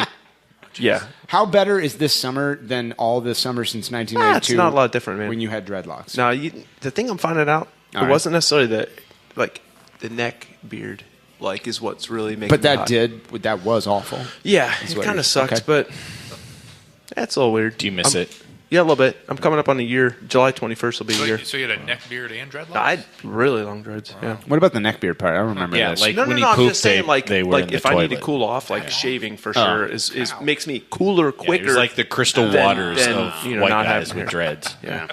How did someone agree to marry you? What was that like? It's extortion. Let me smash. The fuck on! From user Josephy's mom with 2 points, quote, can we stop the Morgan sister routine? Everyone knows I'm the number one community asset around here. Ever since her mention, my business has gone down like 69%. Like ATX, I was only receiving $1 for the use of my property per year. That's like $100 in GAM. End quote. Darby Schnarvis, your thoughts? Just played that sound to get you in the mood. I appreciate the $1 for the use of my property. That's good stuff. That's very good. I mean, I don't think I've seen user Josephy's mom in here. well, she's been busy. Oh my fucking God, roasted. Jesus Christ. How does that whore come back from it? Probably with a bag full of pennies. Yeah. That is how you pay her. Moving on. From user Darby's girlfriend with 2 points, quote, nay, end quote. Ian Maute, your thoughts? That's very loving. That's Very great. loving. Yeah, yeah. You know what it is more than anything? Accurate. Yeah, accurate. Because of the fact that you're having sex with horses. It's pillow talk. That's right. Yeah. What's up, Mr. Squinface? He left his work boots out She does again. say that when it's time to hit the hay. I'm going to go home now. You know what, though? Yeah, no, that was good. Upon further review, we like that. We like that a lot. We enjoy that. Moving the fuck on from user Morgan's Fun Trailer with 2 points, quote, now open for your youngins. We're so new, the paint is still wet. We're a spin-off company working in conjunction with Morgan's Fun Van for your kids to better serve Morgan's needs, to better serve Columbus's youth, end quote. Alex Thomas, your thoughts? No, dude. There can only be one fun van. There's no fun trailer. Nah, not yet. The paint's still wet. Yeah, there you go. Tune into Monday to find out. I mean, we have plans. Moving on from user Darling Thief, what a good lad he is, with 2 points, quote, Eduardo Sosa is going to be the next Higuain because he's good at finding open spaces. Oh. especially the one between Morgan's sister's thighs. Hashtag parallel pass to blood points. Hashtag this one's for you, Darbs. End quote. Darby Schnarvers, your thoughts? Darling Thief, such a good lad. No one appreciates Top lad him. in the game. Nope. I already have 2 names written down, but he's making me reconsider. You should erase Justin Merrill. I mean, I should erase one of them. Or maybe I'll just give a third blood point. Tune in and find out. Moving on from user Zip6 with 1 point. Quote, sad piano music. Okay, here we go. There it is. Day 1022. Dear Pamela, the doctors confirm that the wet boy, John Zadar, has been infected with Benson syndrome, and I should have seen the signs. Following a different MLS team, raging indifference to segments of the program. Okay, we'll get this going. Absenteeism, unplaceable British accent that goes in and out, constantly touching one's own genitals. Why? No doubt it's Benson syndrome. An epidemic of Benson syndrome surrounds us, and only the old man and I remain. The rotating guest panelists are even worse than I am at making predictions and barely as competent at pushing the drop buttons. I fear that in time, even Alex Thomas will be really impressed with Orlando Stadium and start Lions chants after podcast quips. The old man seems to be immune, perhaps owing to the volume of horse tranquilizers he takes. Nope. Take it easy, Mrs. Grinface. A hot take still going. As for me, I grow weary. Only pictures of your soapy butt gives me strength. Hashtag RIP Private Zubaz. Hashtag the singular form of Diamond Jubilee is Diamond Jubilo. What? End quote. Wow. Ian Maute, your thoughts? Can you repeat the Zubaz hashtag? Hashtag rest in peace, Private Zubaz. Aren't all Zubazes private? There are 3 of them. Ian. Moving on from user Mike Hudson Sucks with 1 point quote. Crewzers have broken more Elton John records.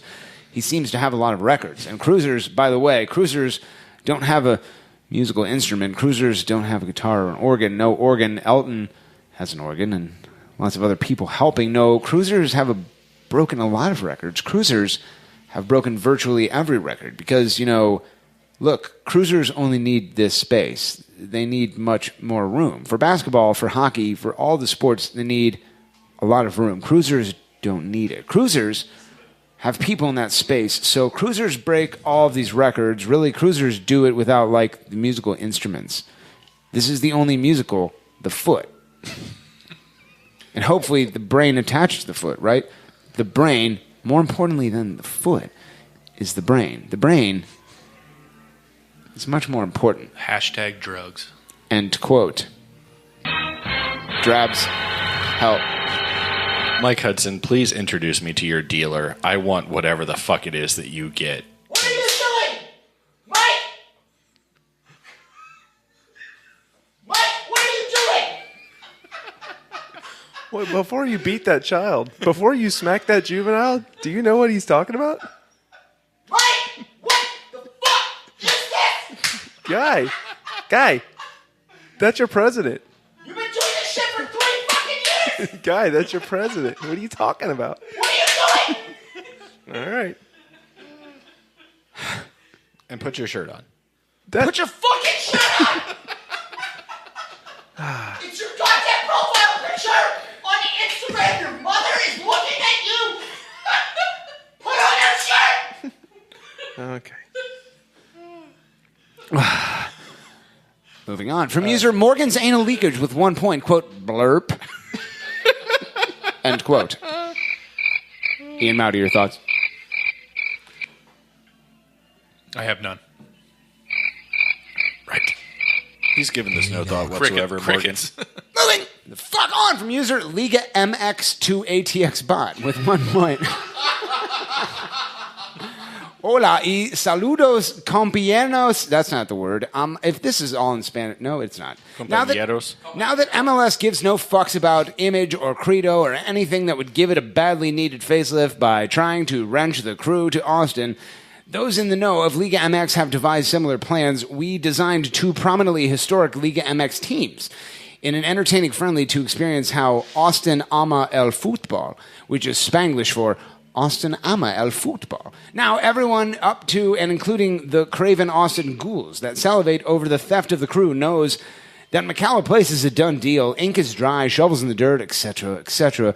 What they don't know is how Dell Diamond is just around the corner of both McCalla Place and, I shit you not, Metric Boulevard. Might as well comp similar business metric crowds by putting our Liga MX friendly in Dell Diamond, eh?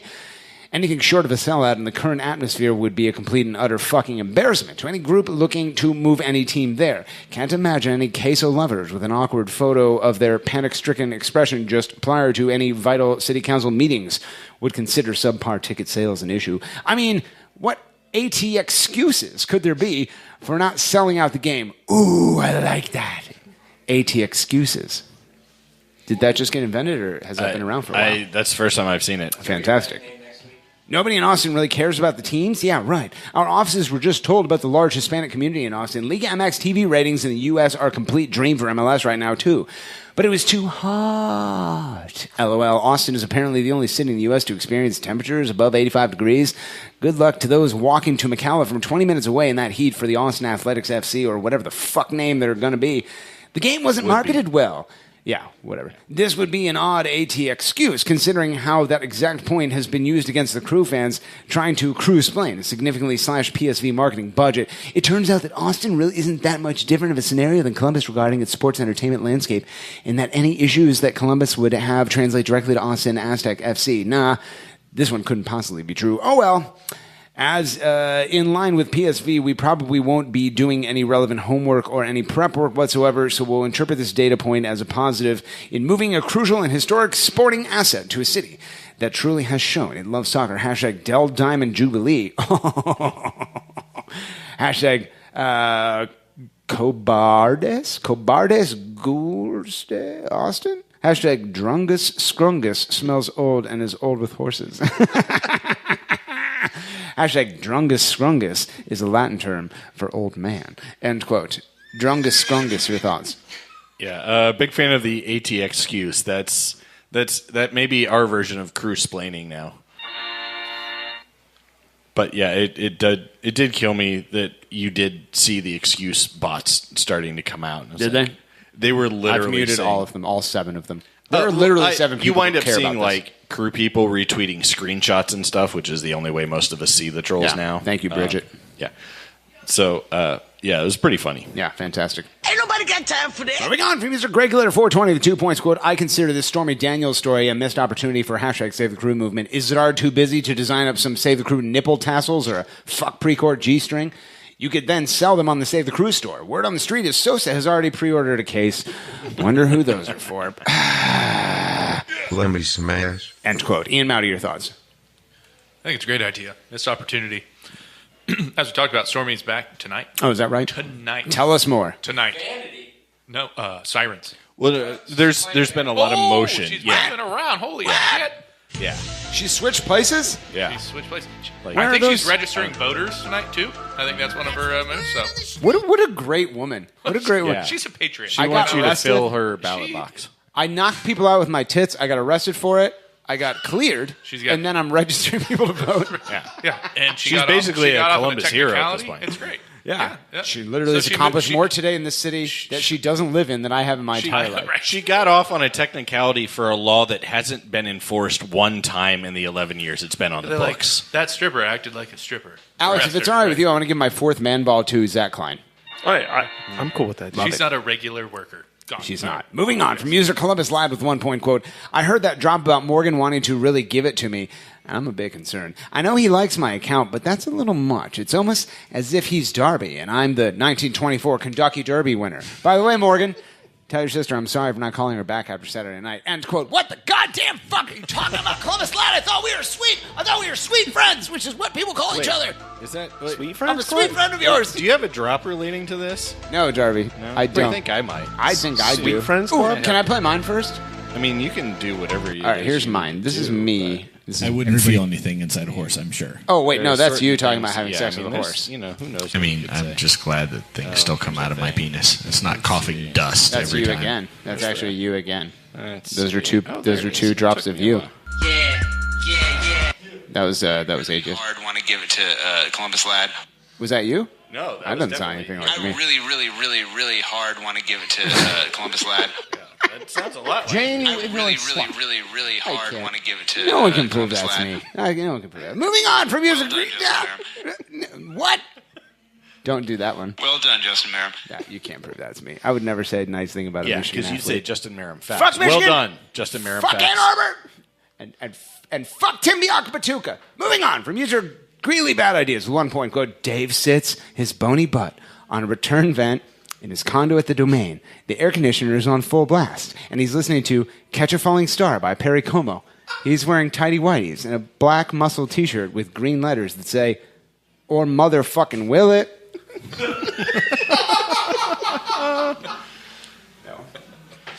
Okay. All right. Man, I need a break from this ticket website. I really want to see this Winger Slaughter show, but I can't pass the CAPTCHA challenge. This is poopiness personified. I wish I wasn't a complete and abject failure that has trouble with the smallest trials of life, such as tying my shoes, selecting sandwich toppings at a deli, navigating a U-Haul truck, properly cleaning a frying pan, retrofitting unhooded casters with spoked twin nylon wheels, to use in my in-condo office chair, not bottom burping in front of the pretty skanks from Elizabeth Christian PR. Jesus Christ. Washing my haunch? Remembering to try to wash my haunch before interacting with the pretty skanks from Elizabeth Christian PR, sliding into Morgan's sister's DMs, oh, God. Not biting my fork every goddamn meal, or having the willpower to eat at home instead of the fancy grocery stores. That would be nice. Hashtag YDZ. No! What the... Like, do you think... Are all these people Alex Thomas, Darby Schnarvis, one of you. Sort of Twitter DM where they're like, this week we're going to use the YDZ hashtag again. I think they feed off each other. I know that there's literally a private hot take thread, like direct conversation message. That's what they call it on Twitter. Private hot take thread message? Alex. See, I'm sorry. I think Alex is in it. The look he gave me right now, he's totally. It's like Jonathan I'm totally Masteller, in the private hot take Higher DM Ballerina, thread message. Yeah. Andy Stanky, fucking Nate Beckman, Dave Ettinger, Julie Stanky. There's like 12 of them in there. Has he always been this paranoid? Yes. Oh. Paranoid? It's a fucking fact, Drabs. What, are you serious? That's why he doesn't smoke weed. Oh, yeah. That's actually exactly why I don't Exactly smoke why. weed. Yeah, I know. Moving Hey, on. you from end up user- sleeping next to a homeless man. No, dude. No, he'd be too worried about it. Yeah, I would, way too worried. Moving on from user Darb's Fun Stall for your horse. Welcome back, Top Lad. Keep going, though. Okay. All right. With 1 point, quote, just posting. So Morgan has somebody to give blood points to who didn't roast his sister. You son of a bitch. Alex Thomas, your thoughts? That's a viable opportunity, man. If you want to reward those that are not banging your sister, that's one. And I don't. You son Last of a bitch. hot take of the night, and I feel like this can't be great. From user Morgan Hughes Facts with 1 point, quote, Morgan Hughes invented the 2019, 2020, and 2021 season ticket pledge. He also trademarked it. Justin owes him $16 for every use of the phrase. Morgan Hughes doesn't have Twitter conversations with himself, praising himself from 2 accounts he runs. Morgan Hughes' sister is an upstanding young lady. Out of courtesy, guys asked Morgan before cordially approaching her. Alex, when did you find time to get on Reddit? Whoa! You dirtbag! You took your dick out of a train station? How dare you! There were children everywhere, and they were your children, and you did it on them. And you did it on your own. Hold on. It on them. Shh, wait a second. And you did it on your own children. Salonimex, you filthy, filthy womanizer. You're a dirtbag. Do you remember when you went to that country and you had your dick out of the train station? Yeah, you just spread it all over the kids. Those were your kids. Yeah. Those were your kids, and you did it on your own children. Why'd you do that? You fucker. I can't believe this. Craig Krenzel. If you were so smart, if you were so goddamn smart, why are you working at a fucking John Deere outlet? I'm tired of this bullshit about you being a molecular geneticist. It's 4.0. trash. You sell tractors. It was a lie. You were never smart. It was a fucking lie. Do you remember in segment 2 where Morgan skipped over the why ACES radio question? Right. I feel like now would be an appropriate time for you to answer I'm going to that. have to get back to you. Everyone was like, I what really about Scott evaluated McMullen? Scott McMullen was a porn addict, and that's why he never beat out Craig Krenzel. And it wasn't because Craig Krenzel was smart. He sells tractors, and he's not even good at it. You got to be bad at shit to not sell a tractor to a farmer. That's the only people that go to the stores, and you can't sell a fucking tractor to a farmer, you shithead. You shit-ass Solanomax. You took your dick out of a train station. What are you doing? No one shows up at a tractor dealership to browse. No one. They're there to buy. That's right. I'm a farmer. I don't have a tractor, and I need one. Craig Quenzel, how did you fuck this sale up? You dirty dirtbag. I told him to buy a Kubota. Oh, God. That, as they say in the industry, lads, is the last hot take of the night. We have blood points to give away. Drolby Scrinface. Even though we probably don't want to. Oh, I think your point. I think Okay, you probably whatever know you where want I'm going here. So whatever you want to do, lad. So my first blood point goes to new entry, Sosa's Untapped account, combining two of the greatest things to come out of this season. Trash lads. Yep. And second one, I'm going to mix things up this week, Okay, Morgan. is that right? Yeah, that's right. Justin Merrim facts. You are trash. Ian Maute, you have 2 blood points to give away. If you know what those are, please do so. I have no fucking idea what Give them those to whomever you want. are. Yeah, same thing as he did. Oh, wow. Yes. Whoa. Because I can read them on his board. You're more dead to me than your dead mother. By the way, Ian's now invited to Best Friends Lunch. That's where we go. Oh, hey, by the way, Keith Noss, do you remember when you came up to me at a Save the Crew meeting recently and you're like, I was at a dinner party where, like, there were 2 people who knew you from when you were a child. It was Ian Maute's parents. Oh, yeah. Who's that? That's right. He's not here. Oh, okay. Yeah. Just Yeah, no, they remembering told it. me about that. Yeah, good times. Alex Thomas, your 2 blood points, my friend. Who was the last one to go? That was Morgan Hughes facts. Interesting. I'm going to give one to Mike Hudson. Okay, and then I'm also going to give one to Morgan Hughes facts. Oh, yeah.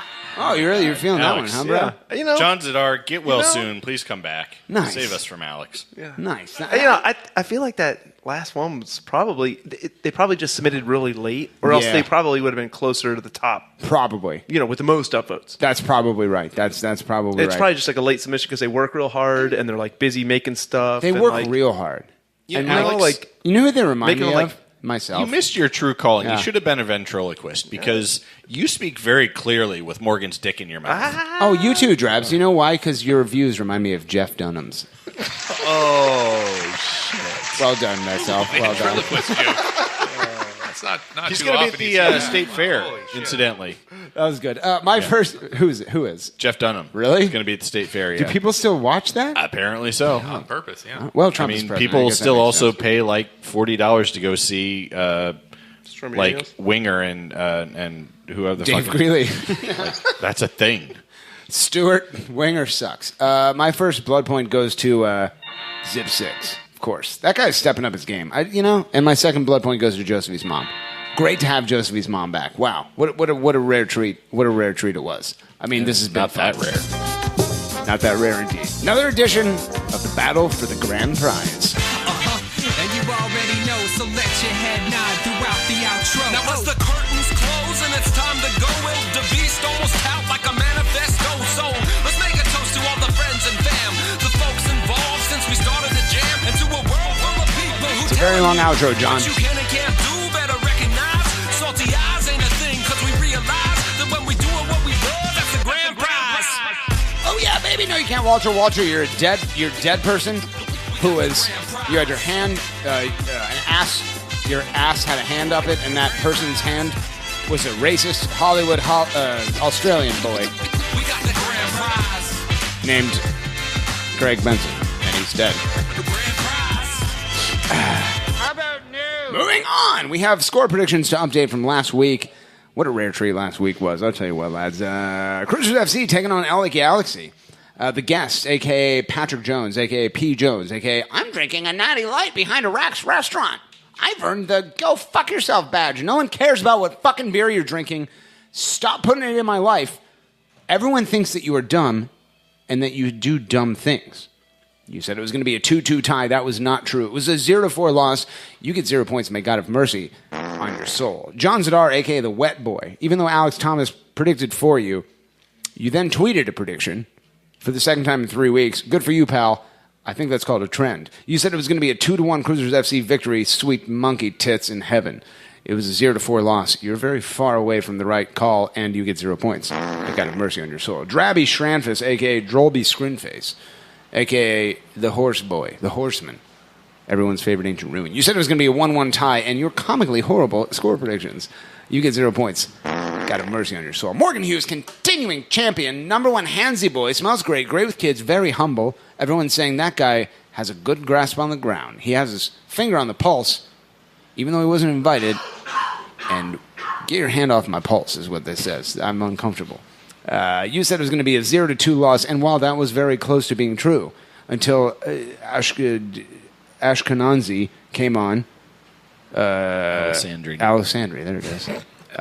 It was a 0-4 loss. You do get 5 points for predicting the loss correctly, and may God have mercy on your soul. Moving on to the overall standings. In last place, the guests, a.k.a. Solanum X, a.k.a. Von Siegel, and not Brent Miller, 60 points. In also last place, the Sean Sitar Wet Boys, a.k.a. just John Sitar, 60 points as well. In very close to first place. 5 points closer than he was last week to retaking his throne as number. It's like when Bon Jovi hired songwriters and they came out with "It's My Life." You were like, they're getting closer than ever to getting their throne back as the top boys. And you were right, because "It's My Life" was a great song. You're like, I did it my way. And you're like, 97.9's finally getting their shit together. This is... Who knew that it was going to be on 95.5 the following week, like a remix? Also on 96.3. A rare treat. 3 stations. And it's the same song, though. Morgan Hughes, 70 points. He's probably going to win. In first place, Darby Schnarfus. I'm sorry, can you say that again? Solanum X, I don't care what Morgan says about you. Even if you have kids, you probably don't just. Why would you excuse his acts?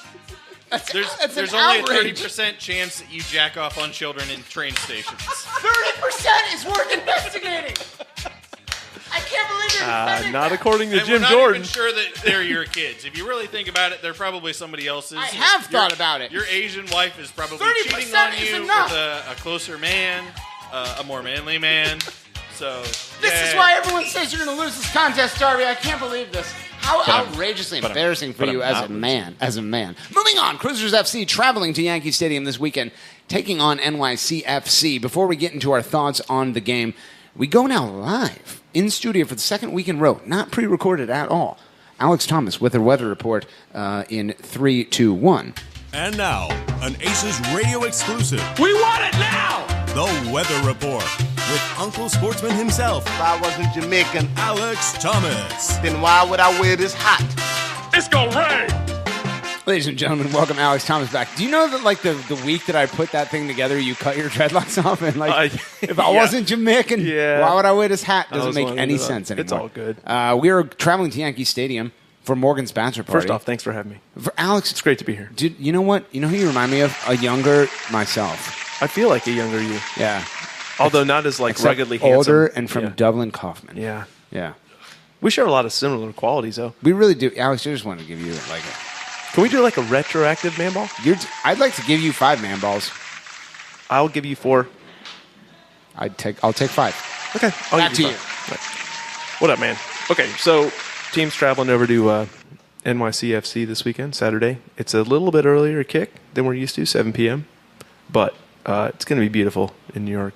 Maybe a little hot, like 86 at kickoff. So winds out of the south at 4 miles per hour. That's good. Yeah. There's going to be a lot of really rough lads in NYC this week, so that should be a lot of fun. But back here in Columbus, almost rough identical weather. 88 degrees at 7 p.m., winds out of the south at 6. So everybody, go visit your favorite pub, get some beer, chill out, enjoy the summer, man. What else? That's about all I got. I think next week. For long-term forecast next weekend for the. I know we're getting ahead of ourselves, but for the cheap beer fest or the tailgate that we're throwing at the mega tailgate, bring your cheap beer. It's going to be freaking gorgeous, man. I know we've been putting up with a lot of weeks of like super duper hot weather and high humidity and stuff, but that's all about to like break for the long term. So next week's looking a lot cooler. Should be real nice to be outside. So I'm looking forward not only to this weekend, but next weekend should be a blast. Ladies and gentlemen, give it up, Alex Thomas with a weather report. Alex Thomas. Thank you for stopping by. Smoke weed every day. Ladies and gentlemen, Crewzers FC taking on NYCFC this weekend. Let's go around the table. That's a Latin term for podcast host. We start with you, Drolby Scrinface. Your thoughts on the match, my friend. You'll be there. You'll be live in person. Live and in person at my first baseball game in New York. I'm very excited for that. Blessed. Yeah. So, as it turns out, in the last 10 home games, NYCFC has won 9. Wow. Why is that? Because they have an illegally small field that That's they're true. really good at playing on because it's their home field. But if it were Fenway Park and it were baseball, you'd call it quaint. I mean, yeah, call it whatever the fuck you want. The fact is they have probably the biggest home field advantage in MLS. Even more than in Atlanta and their 70,000 fans. You've got a field that... Whoa, supporters. I know. I mean, you might not win the stands in New York, but you win fucking games. Goddamn right. About the only thing we got going for us is that David Villa is questionable. So we might see shitty hair Tommy McNamara up top.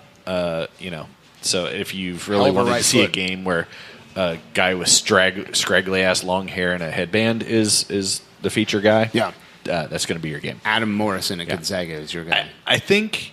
I mean, we're definitely getting into that. It's hard to say must win on the road. The Crew really need these fucking points. Yeah, but this is an Eastern NYCFC, Conference game. fuck no. This is not a must win. No way.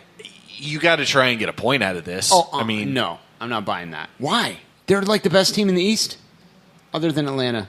Because you're not going to have home games to speak of moving forward. You got to get some points. But it's out not of New these road England. games. This isn't It doesn't Philly. matter. This is NYCFC. Ralph, what are we? Are we 4th in the East right now? Don't ask him. He's on Tinder. Okay. I think we're 4th in the East, and we're 5th or maybe even 6th by points per game. I mean, I think we're below 1.5 points per game now, and that's not going to get it done this year. What if I said that the only reason people think we're good is because we had a shitload of easy home games earlier in the season? I mean, maybe, but we still got to play for the playoffs. I mean, how do you get a half point a game? It's an average thing. Only dreams now. Oh, Yeah. math. Yeah. Okay, Yeah, okay, it's a math thing. Yeah, no, it's going to be a hard game, but after getting their fucking asses handed to them last week, they need to rebound here. Even if you're not going to lose, even if you're not going to win, you need to fucking show. Like, it needs to be a hard-fought loss if it's going to be a loss. Don't mail this shit in. Yeah. Well, I mean, you could argue that, we like to be this possession-oriented team that likes to, death by 1,000 passes. Mm-hmm. It's a compact field. Let's see your fucking skills. Ian Maute, you will be at this game. I will be at the It is at Yankee Stadium in the Bronx. Right. Don't be fooled by the rocks that we got. No. Your thoughts on the match, my friend? I think it's going to all come down to conditioning, to be honest with you. All right. The Crew are used to playing on a much larger field. True. This field will be smaller, more compact. They'll probably have to run about half as far. Ooh. So they're going to feel really, really strong at the end. Okay. I still see the Yankees winning 3-1. That's good. But it'll look good. Yeah, it does bear mentioning that New York played Wednesday and also Sunday. Wow. So this will literally be the third time within the space of a week that they're playing. By the way, we're not doing score predictions yet. Don't give your score. Whatever you said, everyone forget. I didn't say anything. I don't know what the hell you're talking about. I don't remember it. Alex Thomas, you will not be at the game because you do not value me as a friend. That's true. Even though you were invited, much like Steve Abreu on tour. There needs to be somebody somewhat like you back here in Columbus. Are you going to take care of Gary? You make sure he doesn't lick his fucking genitals to death? If you asked me, I'd take care of him. Okay. So if the people where you have him can't handle it, I'll take care of him. Hey, yeah, call PetSmart on Sawmill around noon on Saturday. Care of fucking Mr. Pendleton? If not, I'm going to come down there and beat your ass. Has any 4-pound Yorkies licked their dicks to death? Yeah. If I find out he's licked his genitals, there's going to be hell to pay. And if they say yes, you've called too late. That's right. You get home. What happened to his dick? There's no unlicking I called those. too late. There's no unlicking those genitals. Sorry. Your thoughts on the match, my friend? I think the guy's been practicing on a smaller field this week, and I think they're mentally prepared to go over there and take the points. You saw the Alex Steck picture on Twitter. Yeah. I think I feel really good about this one. I know I said that last week. Garberism aside, I think they got this. Well, the last time we were at NYCFC as Nor on tour, it was, I believe, a 2-1 victory. That was when Higuain scored on a corner kick that Will Trapp took, and it was a header where Andrea Pirlo became a corpse, even more so than he usually is on the field. He was just like I'm not gonna try. Well, here's the deal. These next 4 games or 3 games at least, are pivotal in cementing us in a very firm playoff position. NYCFC, Orlando, New York Red Bulls. All right, and we knocked those 3 guys off. I think we're like this is away, home, away. Away, home, away. Yeah. You're doing the same thing that Drolby is, where you're you're like making these away games that are guaranteed losses seem like they're like well, I just feel like this is pretty pivotal stuff right here. I think we really have an opportunity to assert ourselves, and the distance between the top of the table and the bottom's larger than it has been previous seasons, and some of that's because new stadiums coming online and the unbalance of schedule. But the difference between 5th and 6th place is huge. Yeah, this is a chance for us to really in no way, shape, or form put is ourselves. this a must win. You guys. It's not a must win, but I'm just saying we put our stamp Darby on has this. 2 cups of coffee in front of him. Look at this. One's decaf and one's regular. Where'd you get that from? The scene in Terminator 2 where she sees him for the first time since like the 80s, and she's like, "What? No!" It's like slow motion, and then you can't get the gun through the thing, but he's like, "Whoop, just turn it this way." That's pretty relatable. Yeah, I feel like this is a great show. Am I Arnold Schwarzenegger in this? Yes. Okay. Come with he's Officer Carol Seaver. Oh, right. Okay. Thank you. Blessed. I think that this is exactly the same hot take I give for every away game, especially against a good team. NYCFC is a good team, and frankly, I think it's absurd that we're like, luckily the 38-year-old striker is going to be out. Like, I know it's David Villa, and David is how you say fucking David apparently in Spain or wherever the fuck that guy's from. But like, if your 38-year-old forward is on the bench and you're like, whoosh, maybe you need to like grow the fuck up and just like you're a professional athlete. Never count your lucky stars that a 38-year-old is on the bench. Ever. It's going to be bad. It's an away game in MLS. It always is. Those of us that have been to them have never experienced joy except for Magic Poopies. So you're really just like you won't be bothered at all by a loss? Oh, 100% I will, yeah. This is Morgan's MO. Since as long as I've known him, he's been that we're going to fucking lose. He's that Every guy. Time. He's that guy. Yeah. Okay. Every time. Are you saying that because I told you that we were going to lose in Northern Illinois in 2007? Yeah. And you almost made us leave the 05 Ohio State Michigan game. I'm like, no, let's stick it out. I fought for it. Yeah, you were halfway down the aisle. I'm like, no, just fucking come and sit down. But that was fair because we were losing. We were. And we were down 2 scores with 7 minutes left, and we didn't have the ball. Yeah. I was there. Anthony Gonzalez. This is before Anthony Gonzalez's girlfriend got slept with by Troy Smith, so we were I'm surprised he didn't have a better career. Who? Gonzalez. Well, he got drafted by the Bengals, didn't he? No, wasn't it Indianapolis Colts? Oh, yeah, you're Gonzalez. right. I thought you meant Troy Smith. Yeah, Gonzalez Colt. He was a Colt. He slept in that oxygen bubble, which was like a forward-thinking thing at the time. I'm surprised more athletes don't do that. That like recovery bubble for Congress. Yeah. Bill Romanowski was like doing that shit in Denver a decade ago. Was doing what? Yeah. Spitting in people's Got faces. himself in a cryo chamber. Spitting in and people's injecting faces. horse steroids into his eyeballs. Welcome back to NFL Live, and now a crazy person in shorts. This is... I'll rip your throat out! When I played the Jets, I ripped their throats out! Who's looking at me behind the camera? Bill Romanowski! And we got now a word from DraftKings. Wonderful. Drolby, score prediction is what we do next. All right. So, while I stress the importance of this game, realistically, I don't think we pull off the victory. I'm calling for a 2-1 loss. I think Man City B gets a couple past us on their home field. But, we at least score, and, that's a good thing because we don't fucking do that a lot lately. That's what Sosa said. You're saying 2-1 loss? 2-1 loss. Hashtag field smaller than Morgan's penis. That's saying a lot. Hashtag Crew score some goddamn fucking son of a bitch shit-ass goals. It's a long hashtag. It works, though. Yeah. It's a lot of characters. Yeah. Is that it? Is that the last That's one? it. Oh, That's usually you just say end quote, and that's how everyone knows. quote. Oh, that's good, Darbs. Ian Maute, your score prediction, my friend. Sure. I previewed it earlier. And by previewed, Did you? I don't said remember it. that. Okay. I've got the Yankees winning on a late Aaron Judge home run. Oh, no, you hate to see it. Yeah, 3-1. 3-1 against Columbus. Aaron fucking Boone.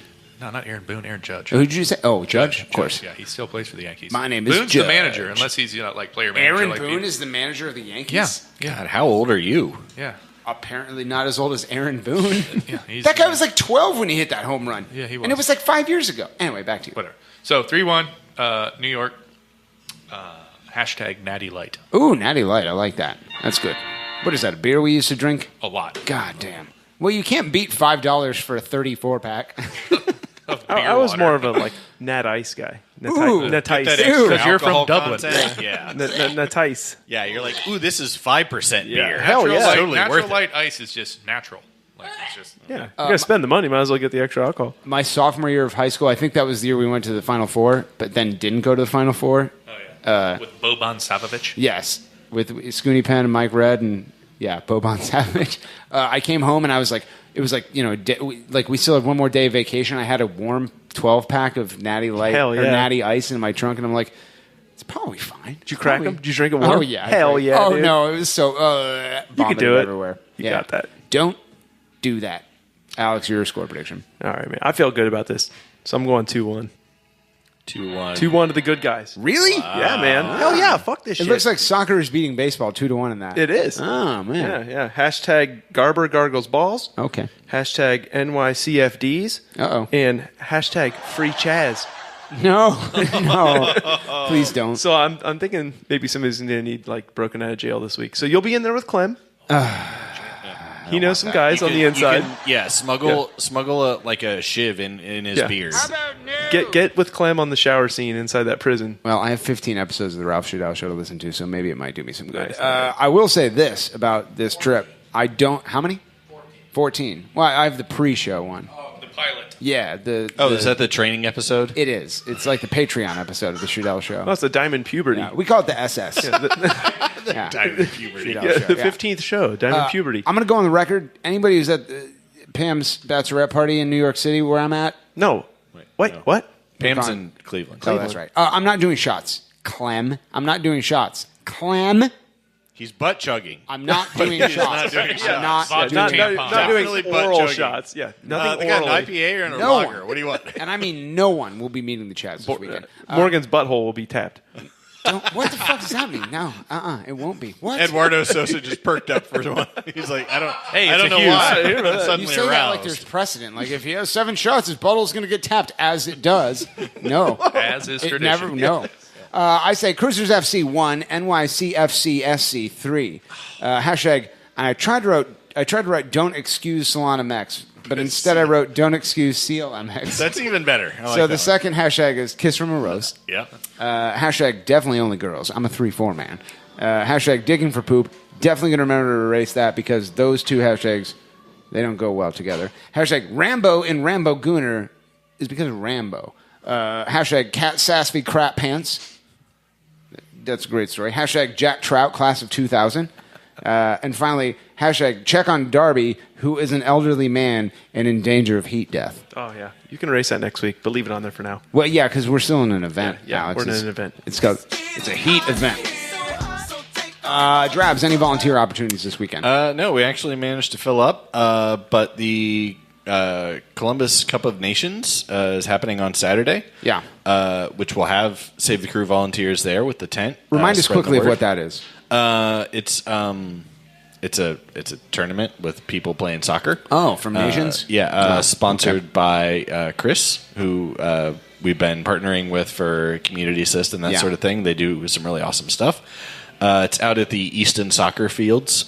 Saturday, it's running, I think, a good chunk of the day, basically like morning to late afternoon, evening. Would soccer people know what that means, the Easton Soccer Fields? I don't know, it's the soccer fields near Easton. Okay. It's the only place that hasn't been developed and turned into a I just imagine shitty like chain restaurant. the area of the airport where you can run onto.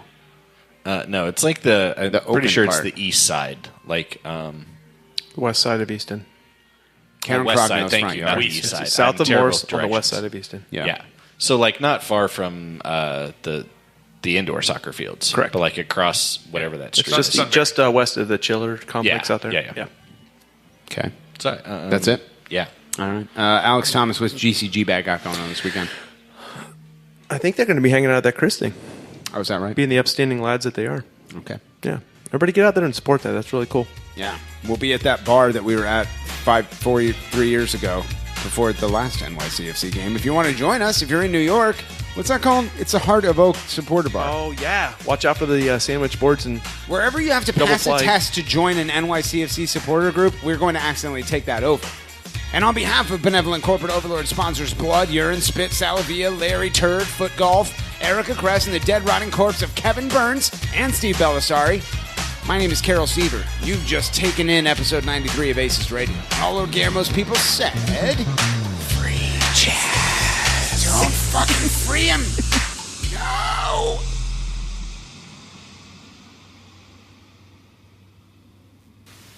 You're still here?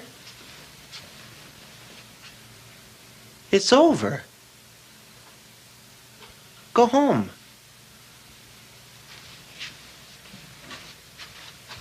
Go. Please have a party. Feed us drinks. Get us laid. Dude, don't pretend like you're busy working or something, dude. You know you're in bed, just watching PlayStation or something like that. That's the word on the street.